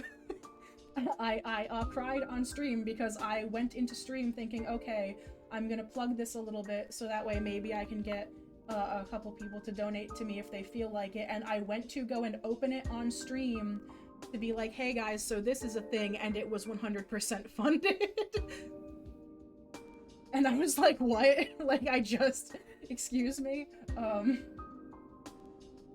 So thank you all, seriously, from the bottom of my heart. If any of you, or any of the people that donated, seriously, thank you so fucking much. I am going to, once I get off stream, go and order the bed frame and have it. I don't know if I'm having it delivered to the store, or if I'm just gonna have it delivered to the house. Yeah, cast.exe crashed. Y'all physically broke me directly at the start of stream. I was literally still on my starting soon screen, and I brought up the Ko-fi page as I went to go and get off of my starting soon screen. And that's when I saw it, and I was like, wait, hold on. What's going on? I was like, there's a glitch in the Matrix. I don't know what's happening, and what timeline am I in? This doesn't seem right. Actually, no, I'm silly. I shouldn't be adding the stripes to the pants. I like to do the stripes on my pants purely in color, because I feel like the lines look like too much when I do it any other way.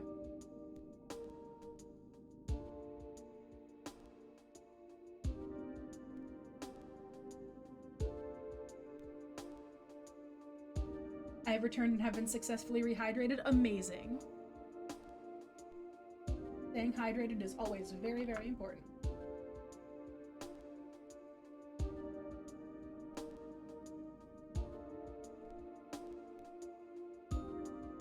Ooh, having pen pressure on feels so strange when I do corners like this.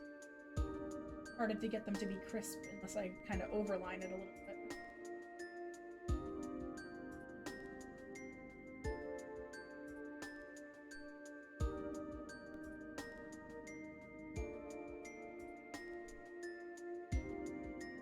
Hydrate or dihydrate, absolutely. You met Sonic and Tails voice actors? Oh, that's awesome. One of my friends would be so envious of that. My friend Nikki is a huge Sonic the Hedgehog fan, particularly Tails. I personally love Knuckles more than life. Knuckles is my son, as is Tikal. I love the Echidnas. I don't know. For some reason, ever since I've been a kid, the Echidnas have been like my jam. They are my favorites. It's the Echidnas and then Rouge. Colleen O'Shaughnessy is a national treasure? Absolutely.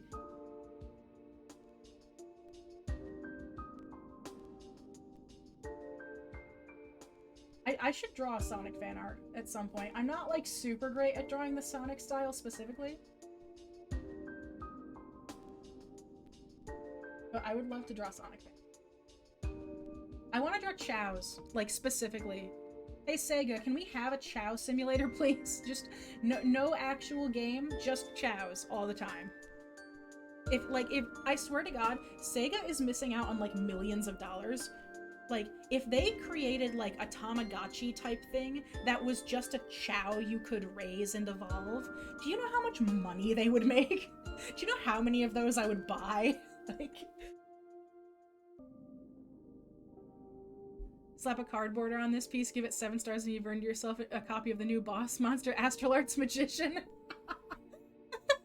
That's fantastic. I was thinking about actually at one point, designing tarot cards based around myself and all of my other VTuber friends. Weirdly enough, I don't know if I would give myself the Magician. I would be torn between the Magician and one other card. So I really like the Magician card. It is one of my favorite cards in the deck. But my birth cards are Death and the Emperor, and I really like the Death Tarot card, and it does kind of fit our spooky vibes. I would do it kind of less traditional take on it though if I did the Death card as me.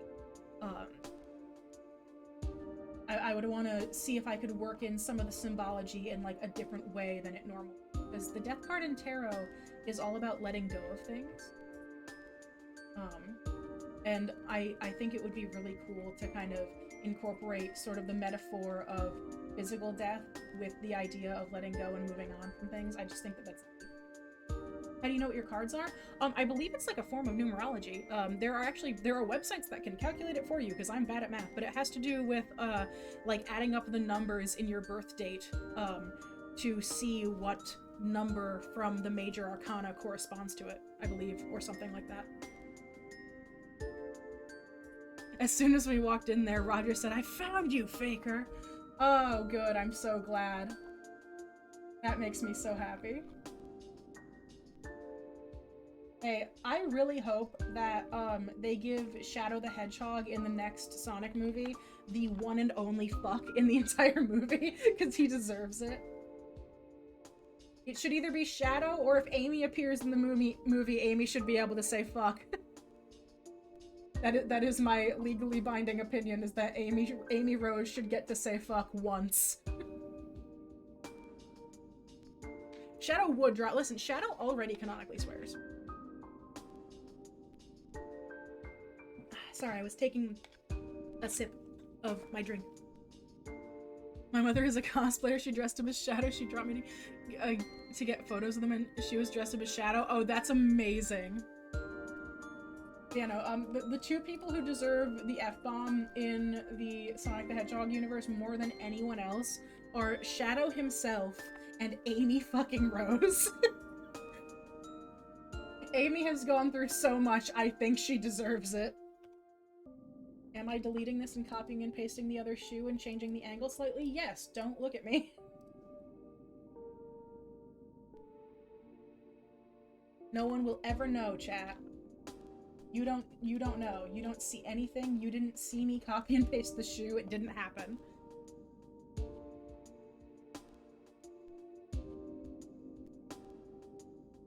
Wait. Oh, damn it. The sketch from this shoe is on the same layer as the line art. Fuck.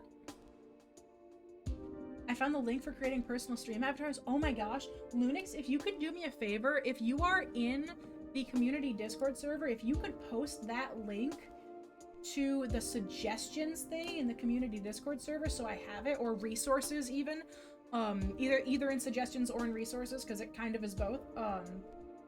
I would love to snag that. If you are not in the Discord, just send it to either Mod Tim or Mod B in their DMs on Twitch, and they will be able to send it to me. Or you could even send it to me in my DMs on Twitch. Either or. Whomstever you feel more comfortable with. Dropped it in the stream resources. Thank you so much. So I did the tarot card calculator and it gave me the Moon and the Hermit. Oh, those are two really interesting cards when paired together. That's neat. Two very beautiful cards too. Okay, so I have some very interesting opinions on tarot, which is that a lot of the cards that people tend to view negatively, Death is one of them. The Emperor, not the Emperor, wow, can I pass? Brain, where are we? But one of the other cards is like the devil. The moon can also be viewed this way, as can the hermit. People tend to look at them kind of negatively because people try to say, oh, well, the moon is all about people keeping secrets, and oh, the tower is a big one. And people always say, you know, oh, well, if you see the death card, it's like a bad omen or whatever, which isn't true, by the way. That's not, straight up not what the death card means. And the same thing with, like, when you see the devil in tarot, so many people assume that it's, like, a super negative connotation. But that's not true. That's just, like, straight up not true. It depends on the context of the reading. And the devil card in tarot deals a lot with things like, addiction on the negative end, things that you are sort of overindulging in, also. But it also deals with the breaking of chains, the breaking of bad habits, things like that. Freeing yourself from the constructs of the things that bind you. Like, so I like to, whenever I do tarot interpretation, I try to interpretate cards like those in a way that isn't going to be as, like, I guess fear-mongery as a lot of people read them. And, like, I've had people who have done tarot readings for me who, like, if they see the moon card, they'll be like, someone is lying to you. So someone is keeping secrets from you. And I'm like, that's not, like, I read tarot and that's not all that card means. Like, that is one interpretation of that card, and it doesn't always mean that. we don't need to fearmonger with the tarot unless there's a reason to. My goodness. Leave the moon out of this. Sailor Moon has saved us multiple times. You get me, Hello Lord. Yeah, like, and obviously, tarot cards do have negative meaning sometimes, but it's all in the context of the reading, and it becomes very apparent to me when people are only interpreting things in like a negative way. And that always bothers me, which is part of why I wanted to start doing tarot readings on stream, because it's been a while since I've done tarot readings for other people, but I do tarot readings for myself really often, so, you know? It seems my combination is a bit too accurate. The moon involves intuition and dreams, while the hermit is being introspective and gathering strength. Absolutely. Those are two, like, really beautiful cards to see together, honestly. What did you say your cards were? Ghostra, my cards are Death and the Emperor. Which is also a very interesting combination of cards. The Emperor often has to do with control and sort of taking a lead in things. The Emperor obviously is a very staunch leader.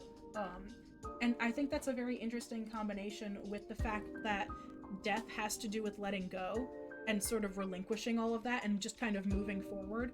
So I've always found my personal combination of birth cards very interesting.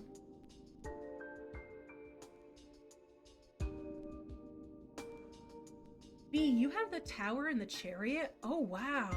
That's also really cool. You have a life filled with change is what that means. The Chariot always, to me anyway, whenever I see the Chariot, it often represents a lot of movement in someone's life. It represents a lot of,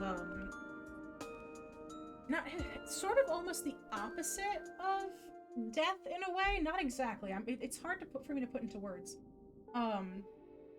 But someone who is taking charge and who is moving through things and using that movement to be able to get to new places and new things. And the Tower obviously represents a ton of change, and, like, in a lot of ways it can represent turmoil, but not always.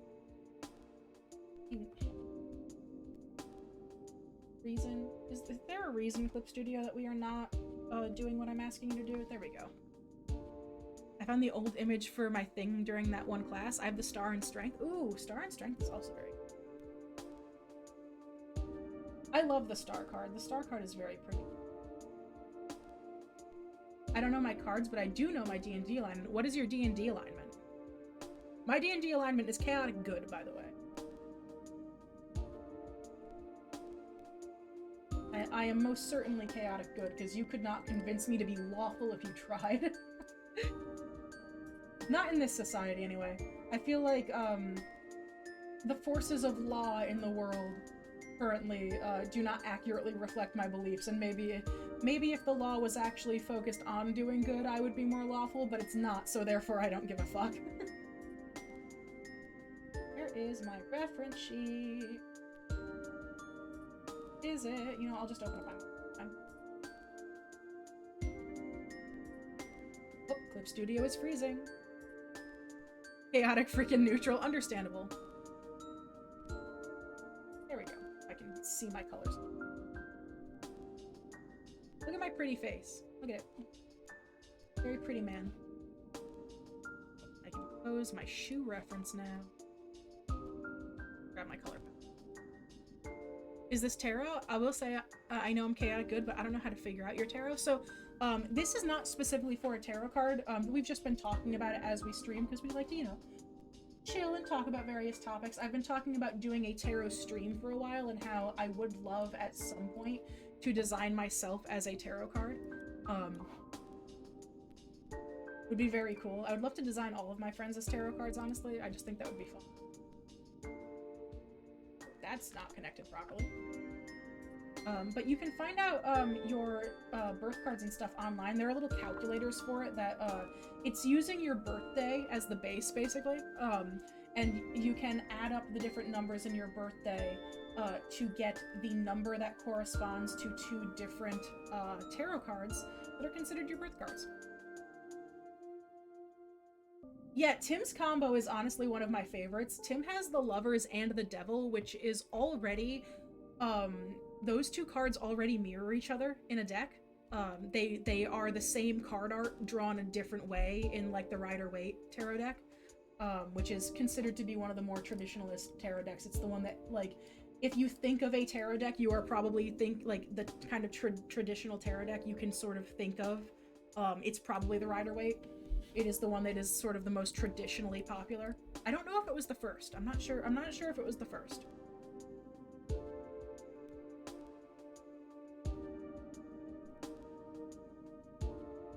Want me to drop a link? Yeah, Tim, if you want to drop a link for people to be able to find their birth cards and stuff, that is totally fine. Y'all are making me want to do tarot readings on stream. I don't know how I'm gonna do that though, because I don't have a good way to show the cards on stream. I don't have like a webcam that I can use for that, because I use my phone for webcam tracking on my VTuber model, but I can't use it outside of VTube Studio.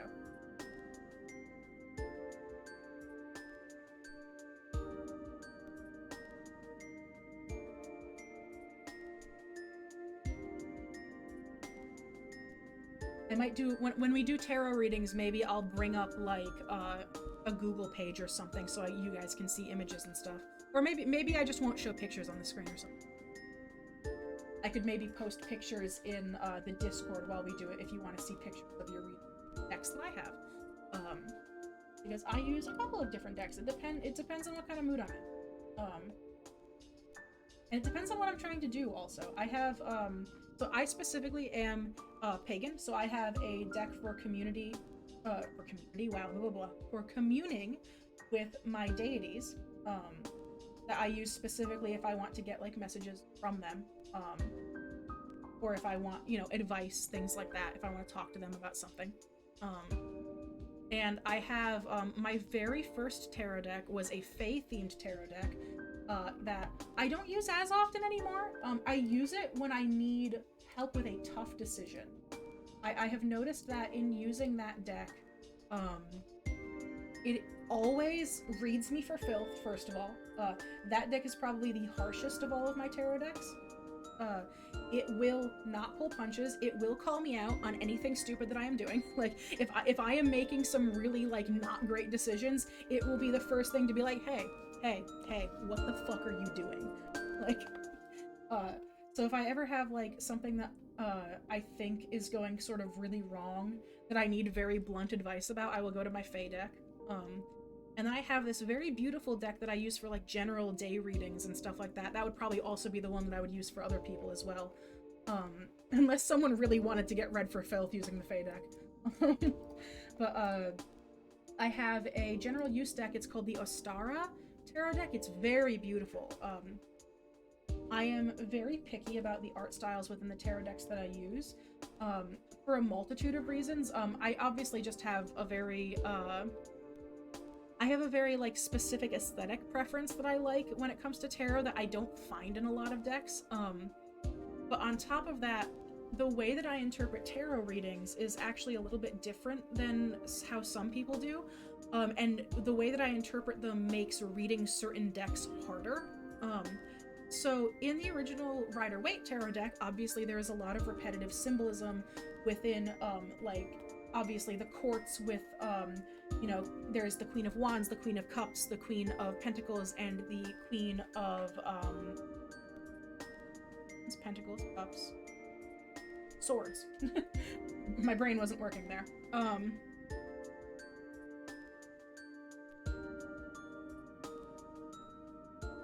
What my card numbers are for? Oh, wild. That's wild, Ghostra. 13 and 4. Oh, gotcha. Okay.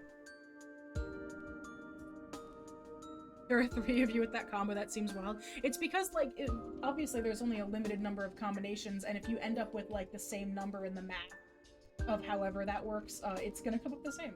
But, the way that I read tarot is, I obviously keep in mind, like, the more traditional meanings of the cards when I read. I have tried to memorize at least most of the major arcana I've memorized. I think I've actually memorized the entirety of the major arcana in some aspect.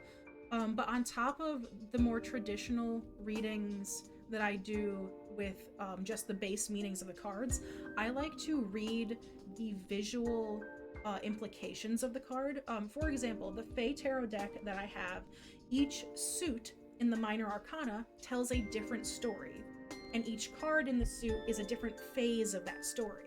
So each of the stories follows a different set of fairies that are going through and living in their fairy realm and doing different things. And they all surround different...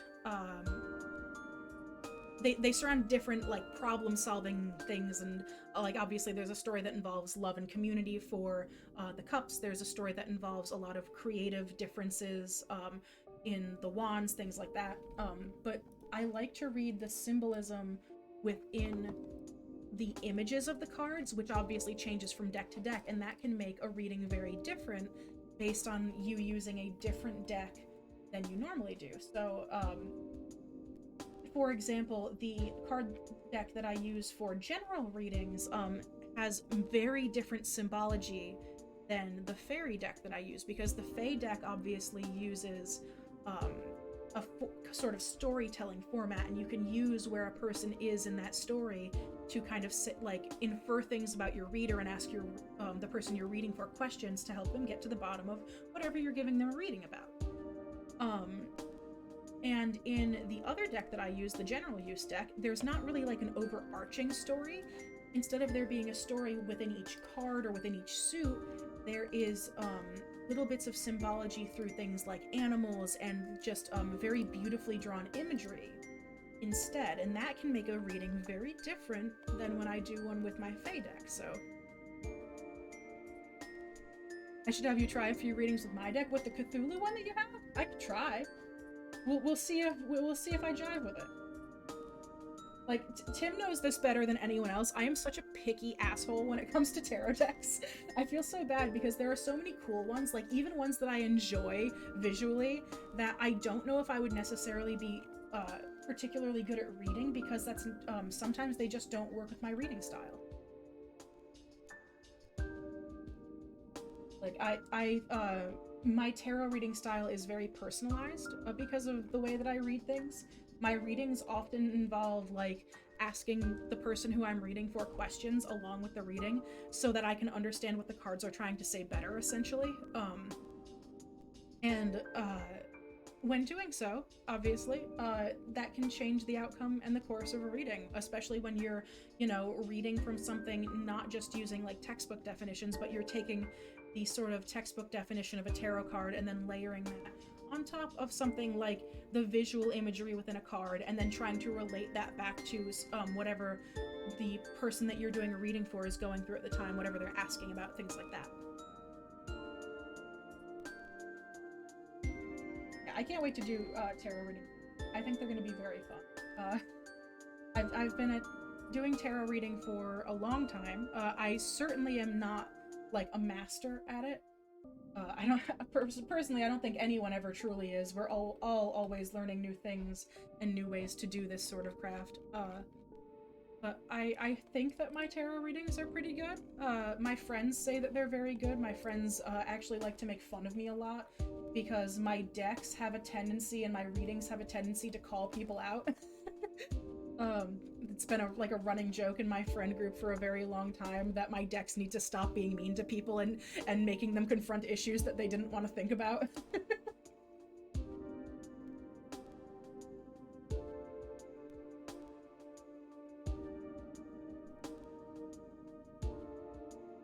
I think it's a very fun thing to do, and even if you are not magically minded like me, because I know, not everyone practices witchcraft or believes in that sort of thing, which, by the way, if you don't, that is perfectly fine. You are still absolutely welcome in this space at all times. I do not personally mind if people have differing beliefs than me, as long as you are respectful about it and all that.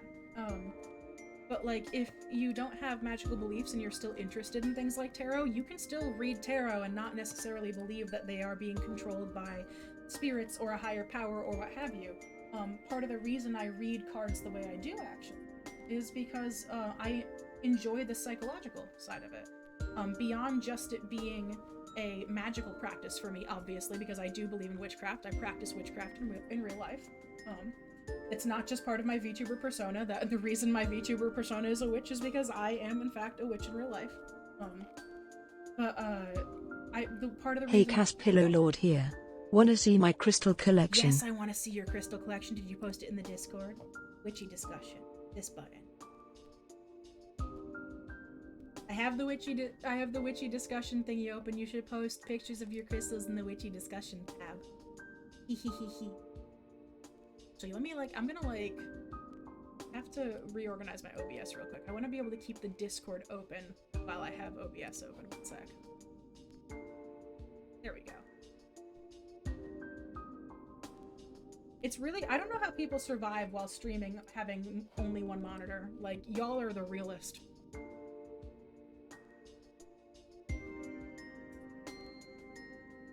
Crunch them shiny rocks. Not yet. Wait, not yet as in not yet I can't see it, or not yet as in I can't eat the rocks yet?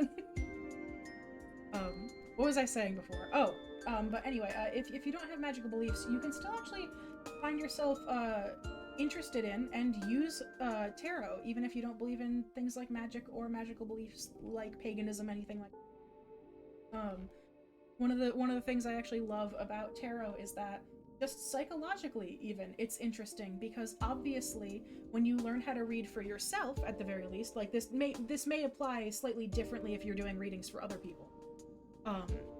But if you're doing readings for just yourself, you have to remember that when you see a card, if the meaning of the card makes you think of something in your life, or if the imagery in the card makes you think of something in your life, that does mean that that card is telling you something, whether it's purely a psychological effect that, the card is making you think of this and therefore now you can think about it and address it in a new way through the sort of textbook meaning of what the symbols on the card means, or whether you believe it's a more magical thing, which is something that I've always found very interesting.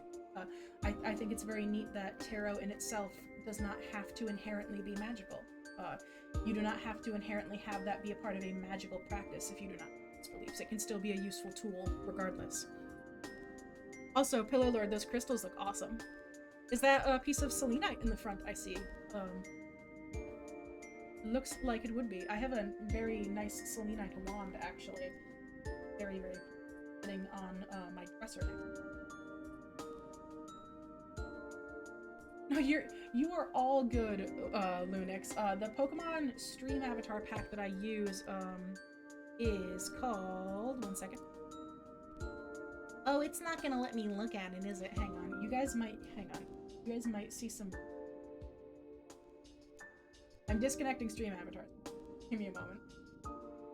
Avatar— what is the name of this?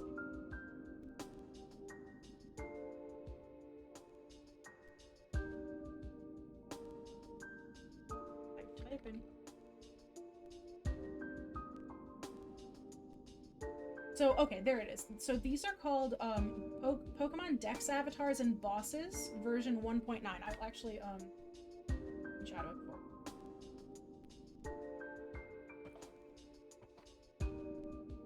So that way it comes back up on screen. I'm just gonna post this in the stream resource or stream talk stuff. Or I guess it would be in resources. It looks like this. If you search it in the Stream Avatars app, it'll look like what I just posted in the Discord. No, I had more than half an hour who's in the corner already. I'm just making it hard for you, so you have to keep trying. Yes, it is just the one. I have that one, and I think that is it at the moment. It's because it should theoretically have all of the Pokemon in the Pokedex in it. It is definitely missing a couple of them. I noticed this because Tim couldn't get his favorite Pokemon. It doesn't have Masquerain for some ungodly reason. I don't know why. But it has most of them. It's got 580. No, I thought that was the one I was using. That can't be right, because this one has even, like, new Pokemon. How do I see what Stream Avatars packs I could have sworn that was the one I was using.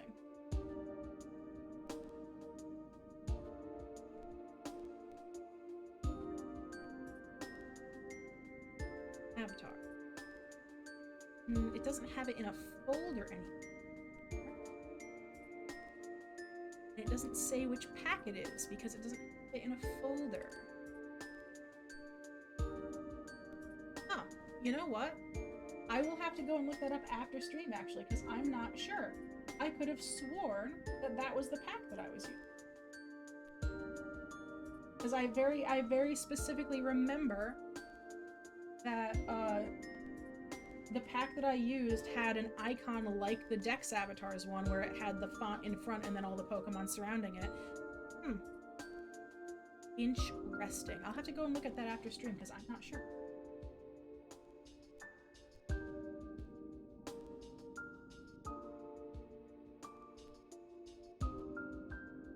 Oh, you know what? I bet I know what it is. I bet that's the pack that I tried to use originally. There was a pack that I had tried to use at first, that was giving me trouble, and then I had to change packs because it wasn't working properly. I wonder if that's the one that didn't work right.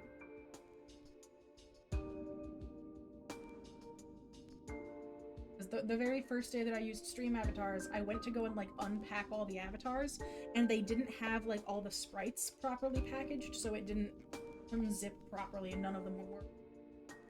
I wonder if that's the one that was. I'll have to go looking after stream. I apologize. I will figure that out for you, Linux, so that way you can see the ones that I am using. I know I found them just by, like, in the search bar on the Stream Avatars app, like, just searching the word Pokemon and finding one that looked like it had a lot of them. Also, you have 2 emeralds and 2 smoky quartz. Hello, that's awesome. I have a ton of crystals. I have quite a few crystals that are just like raw crystals or tumbled crystals. I also have a couple of crystal pendulums as well that I use for divination. I have a lapis lazuli pendulum, and I have a, I believe it's a tiger's eye. Or no, not a tiger's eye, sorry, it's a type of jasper. It's like a specific type of striped jasper pendulum as well.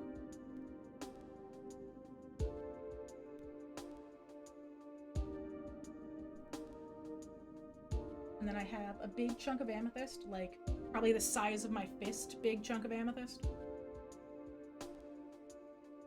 As well as an assortment of other, like, very small stones that I use for various things around the house. I have a big chunk of black tourmaline that I specifically charge to keep the house protected. Things like that. You know, just little witchy things.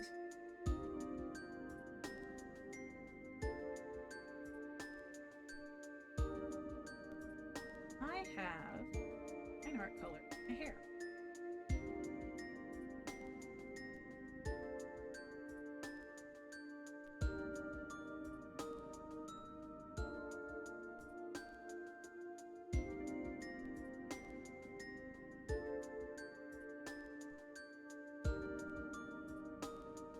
also have lapis. Lapis is a good stone.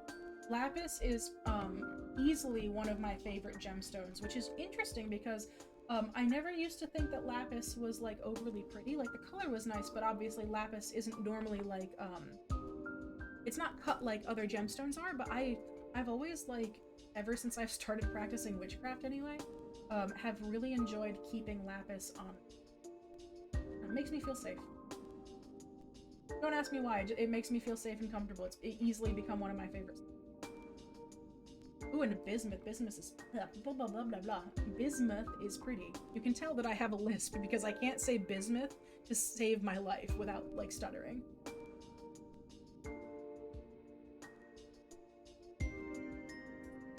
Oh, you got it because of Steven Universe? Understandable.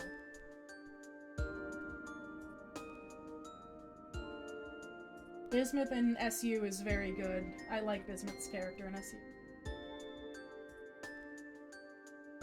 He's so cute. Bismuth deserved better. Me staring at rose quartz. You did not deserve to do that to them.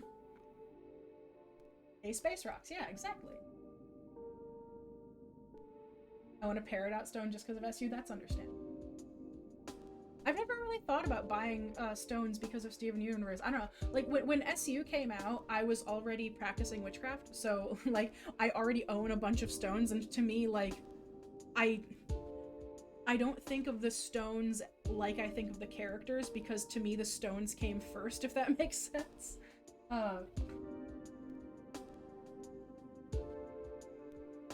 But that is very cool. I like the idea of people, like, buying the stones and stuff with their favorite characters. I think that's sweet. It makes me wonder if, like, the correspondences between the various stones, like, could match up to their characters' personalities at all in the show. I'm curious if that was ever, like, considered when making the characters. Who knows? I know very little about the creation of the show. I loved it when it first came out.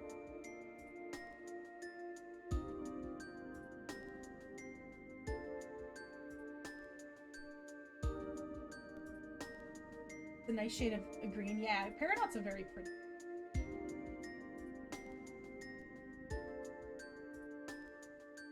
They're very, very pretty. Actually, I own the Steven Universe movie art book because my friend Groma bought it for me because they knew how much I absolutely loved the art style, specifically surrounding, like, Spinel. The way Spinel is animated is so fucking cool. I just really enjoy them. So one of my friends bought me the Steven Universe movie art book, and I flipped it to everyone because of that. Look at me being all fancy and shit.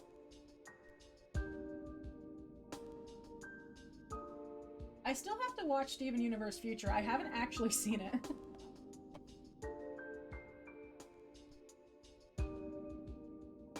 She's my favorite character overall. That's understandable, Ghoster. Spinel's very good.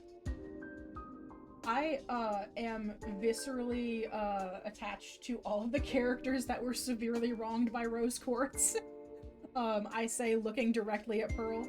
I really appreciate Pearl's character, I really appreciate Bismuth's character, and I fucking love Spinel. I also, unpopular opinion, I like Pink Diamond. I think she's a really interesting character. She's not a good person, but she's a very interesting character.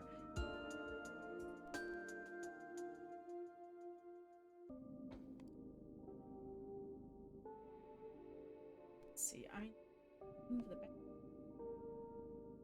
reference properly.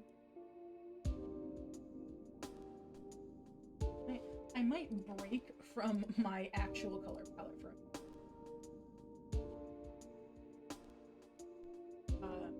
tails of my cape are actually semi-transparent and they turn like a bluish purple. They get all ghosty.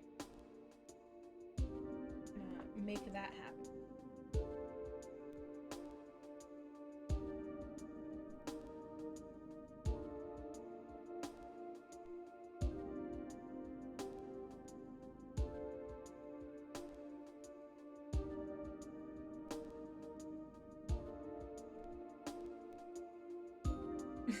I can sum up Steven Universe future in one sentence. Steven needs goddamn therapy.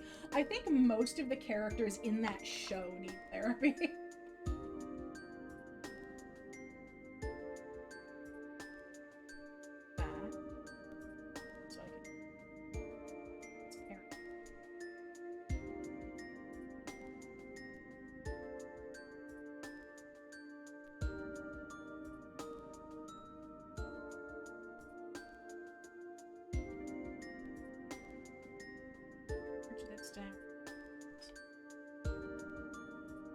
Cough, cough, Pearl, cough, cough. That's not even in Steven Universe future. That's just in Steven Universe. Pearl needs therapy.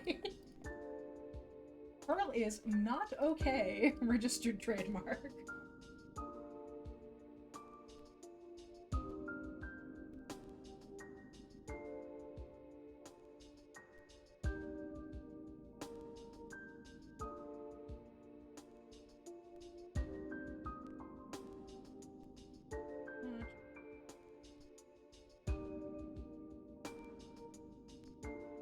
That'll be better. There we go. He was the therapist for the whole show. Give the boy a break and some therapy. It's fine. Connie and Mrs. Maheshwaran can help him with that. Mrs. Maheshwaran is already a doctor. I'm sure she can, like, get him set up with a good therapist. Yeah, honestly, though, Ghostra, like, there are so many shows like that, and I think that speaks a lot to, like, a lot of what our generation has had to grow up with. Like, the fact that so many shows targeted at kids these days are just like, by the way, do your parents make you parent them? That says something about society that is not okay. Oh, thank you for the head pats. Yay! Well, like, I feel like that kind of says something that maybe we need to address at some point. That, you know, maybe parents shouldn't force their kids to parent for them and be their, like, emotional support. They're kids, and you're supposed to take care of them, not the other way around.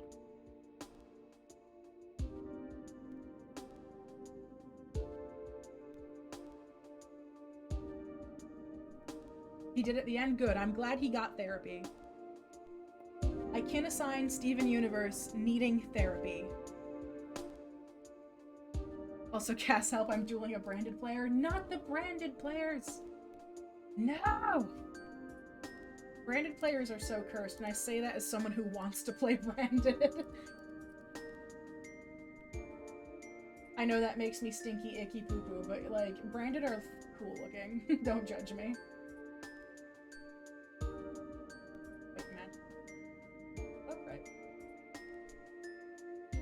Oh, that's right. I forgot you play Red Eyes, Ghostra. Ghostra, you have good taste in decks.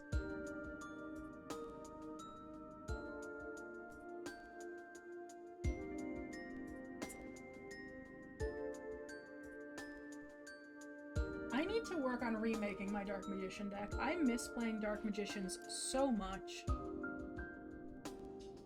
Thespians are cool, but I wish they weren't meta. That's me with every deck. I am staring at Magician's Souls, by the way, and going, why did you have to be meta?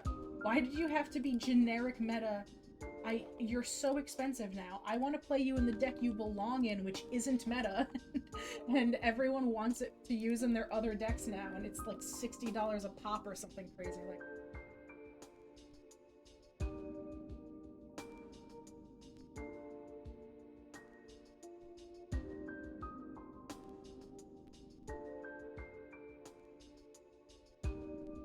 It should not have to be $60 for me to buy a single Yu-Gi-Oh card. Honestly, that's part of the reason why I don't duel as often anymore, is just it's expensive. To make, like, good decks out of the cards that you really want to use is expensive. Almost done with the base colors here. 5 monsters that at least 2,500 attack. Do you have a board state? Hopefully? I hope you have a board state, because if you don't, it's sayonara time for you.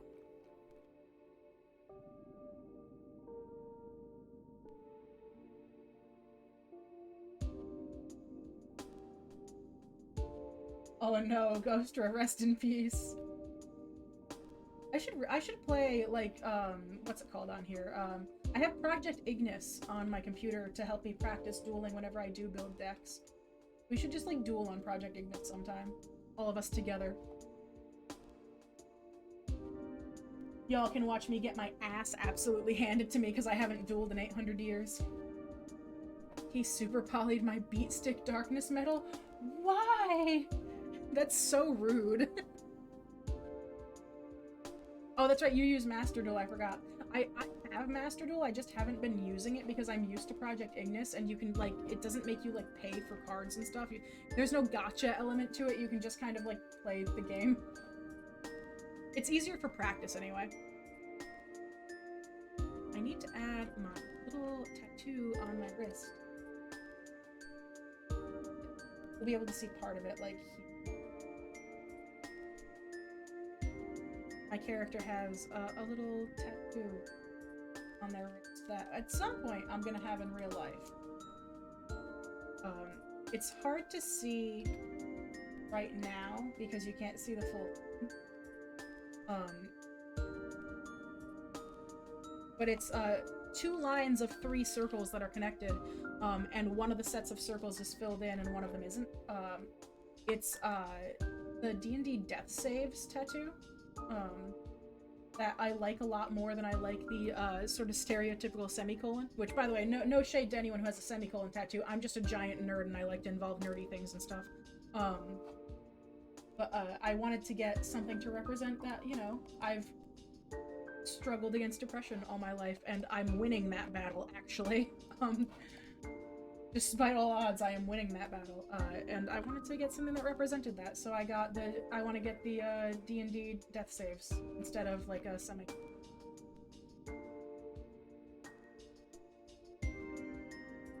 Makes it feel more authentic. Oh, you mean, EDO Pro? Yeah, it's like the evolution of Yu-Gi-Oh! Pro, I think. They call it Project Ignis now, is what it's named on my computer, but it's like Yu-Gi-Oh! Pro. It's like the more updated version of Yu-Gi-Oh! Pro that has, like, the new master ruling, stuff like that. Past the walking W.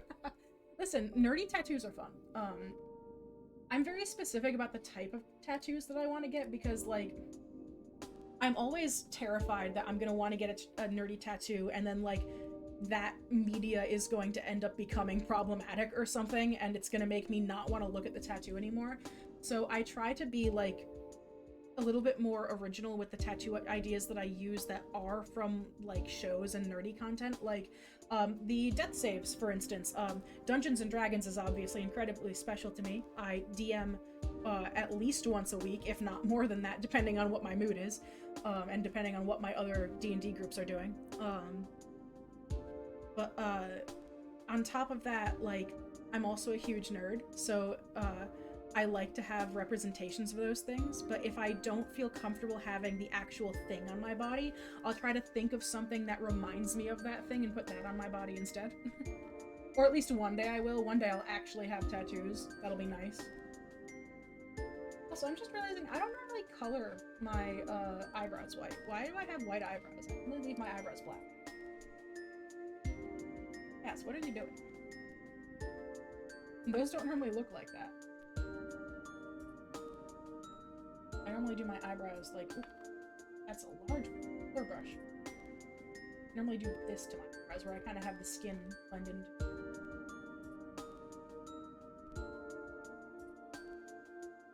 My eyebrow slit, which I do in real life need to reshave into my eyebrow because it currently does not exist. My eyebrows are all bushy and icky right now. I need to redo them. I need to get a haircut too. My mullet has, like, all grown out. I need, like, a self-care day where I go out, get my hair done, and take care of myself because, like, my hair is just long now. Time to figure out how to download Project Ignis. I'm pretty sure if you just type in, like, Yu-Gi-Oh! Project Ignis, it'll probably just come up. It's a relatively simple download. They have, like, I think they have, like, a Windows extractor thing that you can do that does it automatically.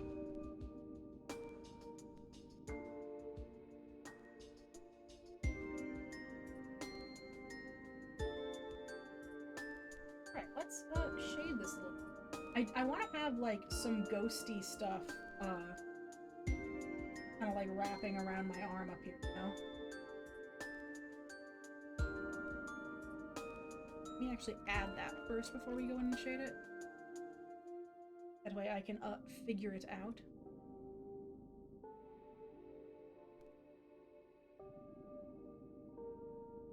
And see if I have enough space. That's a mood. I'm so thankful that I have a very good computer with a lot of space on it now. So, in order to create sort of like magic-y shape, I'm actually gonna go. This is gonna look really weird for a moment. When I create magical shapes, I actually don't really like just kind of lining in the shapes because they don't look as organic when you do that.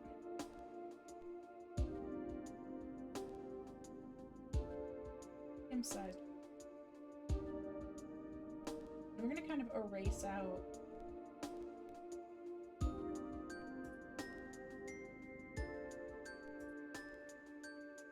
I apologize. My voice is being very scratchy tonight because I haven't been sleeping well.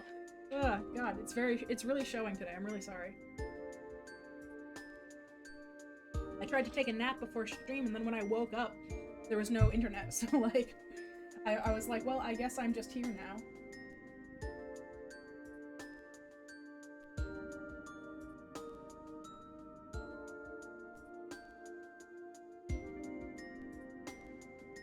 Them's fighting words, Cass.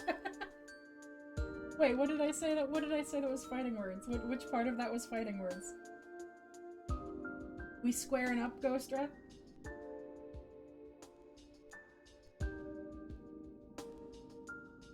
We are gonna square up in Minecraft?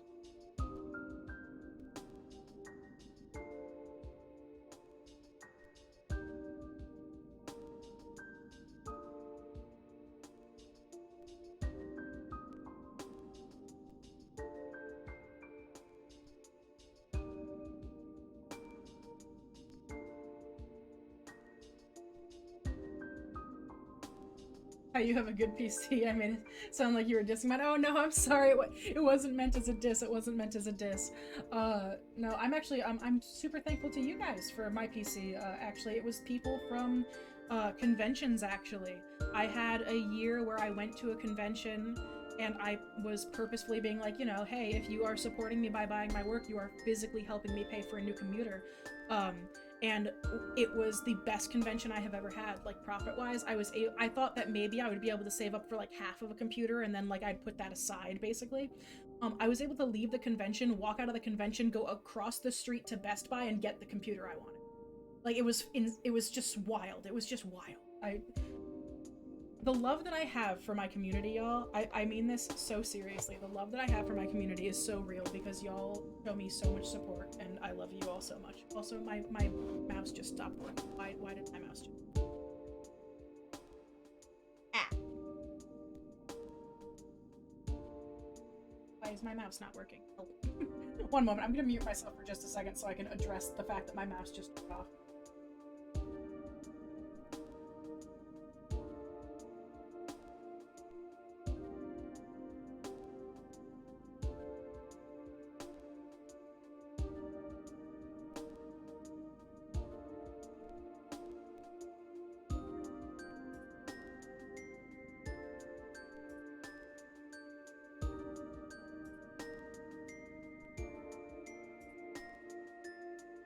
Hear me. I had to unplug my mic to do that. Looks like you can. Hello. I'm actually gonna turn my mic volume up a little bit. I've been a little quiet this whole time, haven't I? Apologies, I have my mic farther away from myself than normal. Just because of, where my tablet is currently on my desk.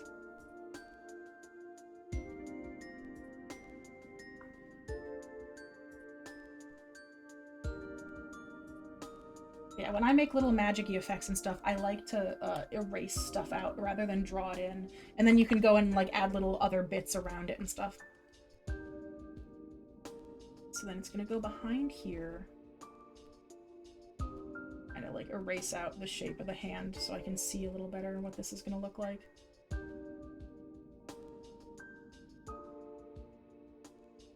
So it goes here, and then I want it to like that kind of maybe.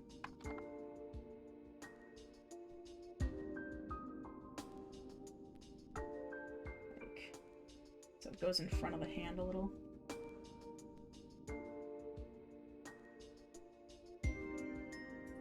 And then we can just kind of like erase the other pieces that we don't need anymore.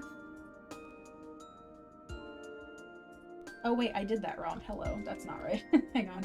I did not connect one of those two pieces properly. 1 second. This goes like... There we go. Rid of all of this, just roughly. And then all you have to do is kind of like follow the existing shape, and you can create little like kind of fringe pieces that come off of it. You can also do stuff like this, where you go and you cut into the shape with smaller shapes, like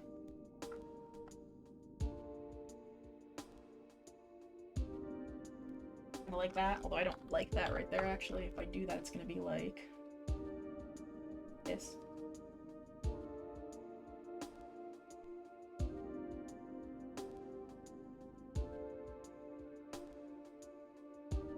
This is just how I draw magical effects, by the way. If you don't draw them this way, that is perfectly alright. I just, I don't like having to line them in. I feel like erasing them out is way easier.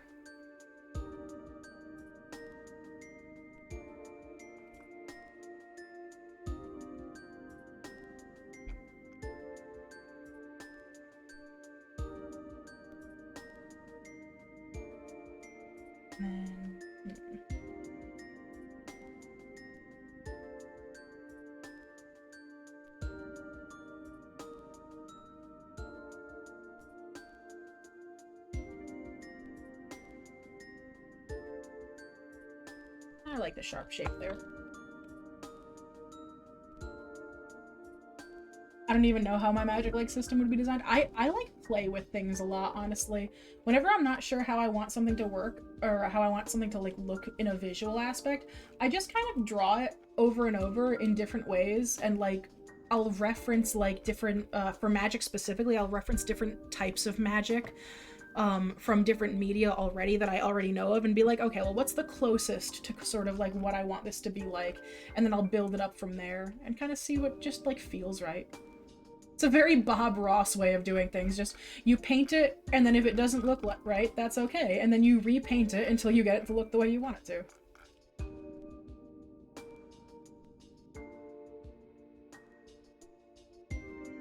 One thing I will say, I'm torn between having this be a hard shape and not. I feel like almost like having it do that, and then like instead of it being, let me fill this in.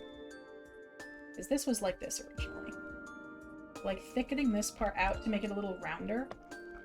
And then I take my eraser and make it a little bigger. And like...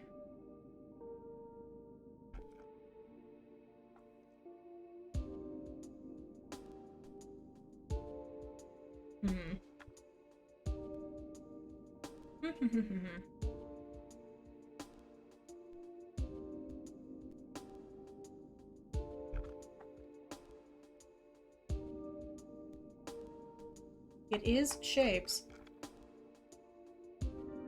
Yeah, no, I think... Whoop, not like that. I think that's probably fine. Something like that is probably fine. It'll let me show off like the gradient of the shape more. And now we can line over the top of that to create the shape that we'll actually use in the final version, because this is obviously just a rough sketch.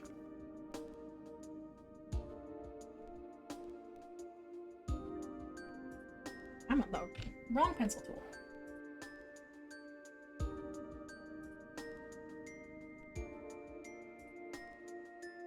And I think we'll probably leave this for now as the base colors, and maybe I'll work on it a bit off stream, because I do have to go make dinner for me and Mod Tim at some point soon. So that way we can, you know, sustain ourselves and all that fun stuff. All the important self-care stuff that you gotta do, you know? because it is currently 10 p.m. in my time zone, and we could probably use some dinner right about now.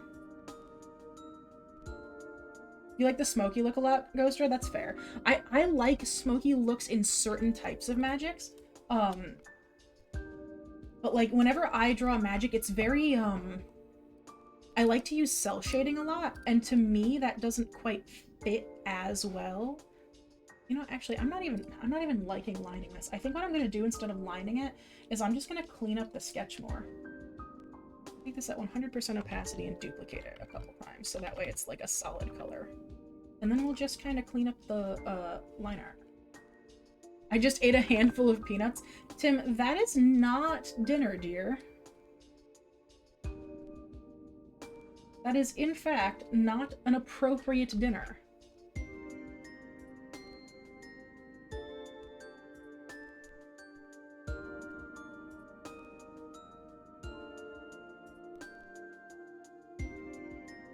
We'll make this kind of more pointed, actually, not like that.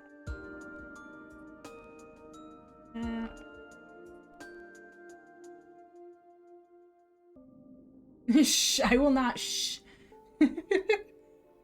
Actually, one of my fan-made stands for JoJo's Bizarre Adventure is entirely based on smoke. Ooh, what does it do? I'm curious.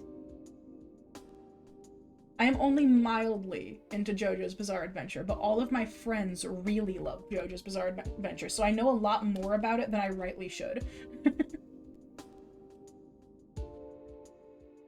I accidentally, like, learned too much about JoJo through osmosis because all of my friends really like JoJo's Bizarre Adventure.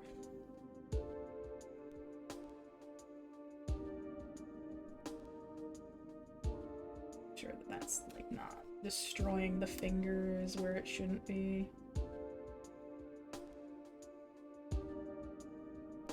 This also lets me keep some of these little itty bits, and they sort of, they create kind of like a little, like a fiery effect almost, like where there's little particle effects and stuff going off of it. Clean this up just a little more. There we go, that looks pretty good. And then we'll just change this to be the right color.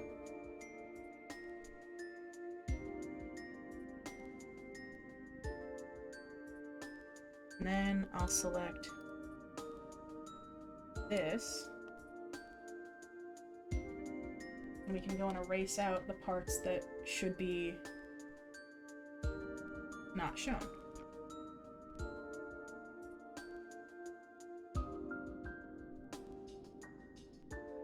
There. Magic. And generally speaking, I'll put it on 50% and then I duplicate it and I'll blur it a little bit. And then I'll put that. Actually, I don't even know if I want to blur it. I kind of like it with the sharper, crisper look. But I'll duplicate it and I'll do like gradients and stuff to it to make it behave differently until it looks right. Hey Cass, did you see my Sona, the Splatoon one in the art channel? Yes, I did. It looks very good. I like the hair and how the hair matches the jacket. It's very good.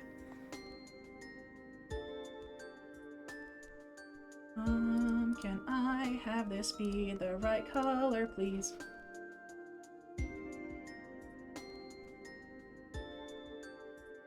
No, your normal one? Did you just post it? I don't think I see it. Where is it, Pillow Lord?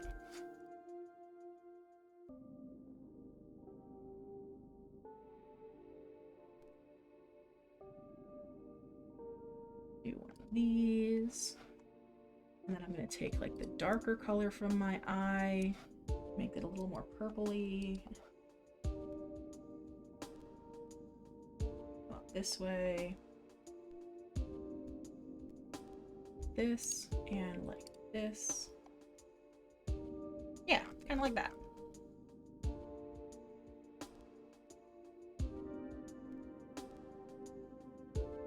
And then you get like a nice cool little magic-y effect. I can't see anything in this server yet, let me in. Kibu, if you go and you react to, I think it's the rules and the roles, it should give you the member role automatically. Unless Discord has broken, because that was working before. We had new people join and it worked for them. Unless it has completely broken again.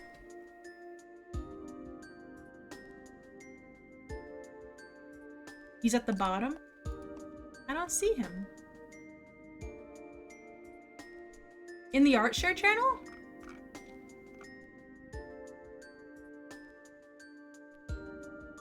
Am I looking in the wrong place, Pillow?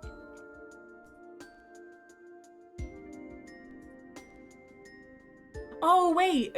No, yeah, because I see the Splatoon Sona that says, like, screw gender roles and stuff on it, and they've got the cool purple and white jacket. Is that the one you mean? I did react and I only see the politics channel? What? Did you react to the rules, Kibu? What the heck? Is that not working anymore? I had it, like, auto set up to where if you reacted to the rules, it should automatically give you the member role. Hang on, Kibu, 1 second. I'm gonna fix you. Well, that's a problem.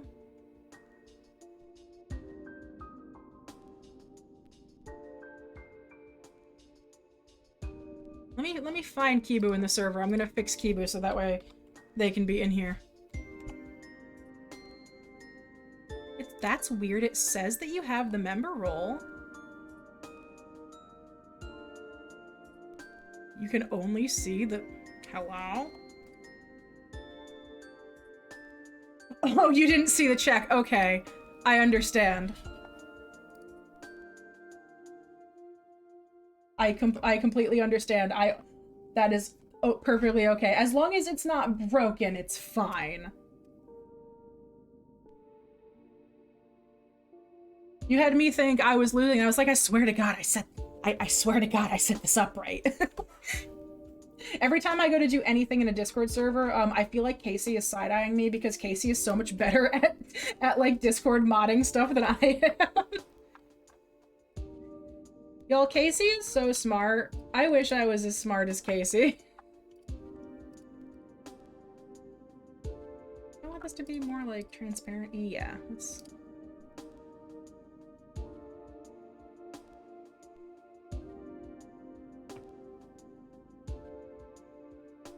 I think this is probably about as far as we are getting for today, because I do have to go and make dinner. So let's go see if there is someone we can raid real quick.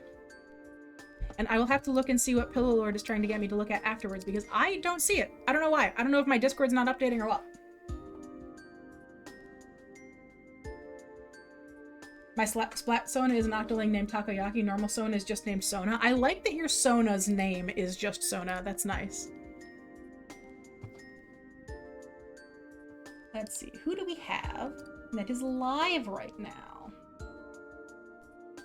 Oh, hey, y'all want to go and say hi to Scotty? Our share channel is where it's at? Okay, I think I am looking at the right one, because it does say Sona on it then.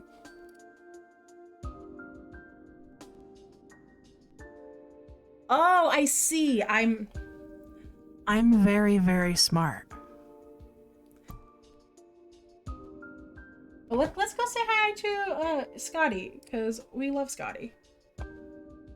Please remember, if you are doing, I think it's, yeah, there we go. You can use Spooky Raid Time if you are not a sub to me, or if you are subbed to me, you can type Spooky Raid Time, but you can do these fun little emojis that we have. Emojis, emotes. I'm very smart. You can do Spooky Raid Time with the Boo emote instead. So, don't forget, be very nice to Scotty. They are wonderful. Scotty is a very good friend of ours. Let's go say hello. Let me actually open Scotty's stream first, so that way I don't get hit with an ad before we raid him. Twitch.tv/CalCodeProctor. And don't forget, y'all, keep it spooky, alright? Absolutely, Eva. It was good to see you. Thank you all so much for coming out. See you next time.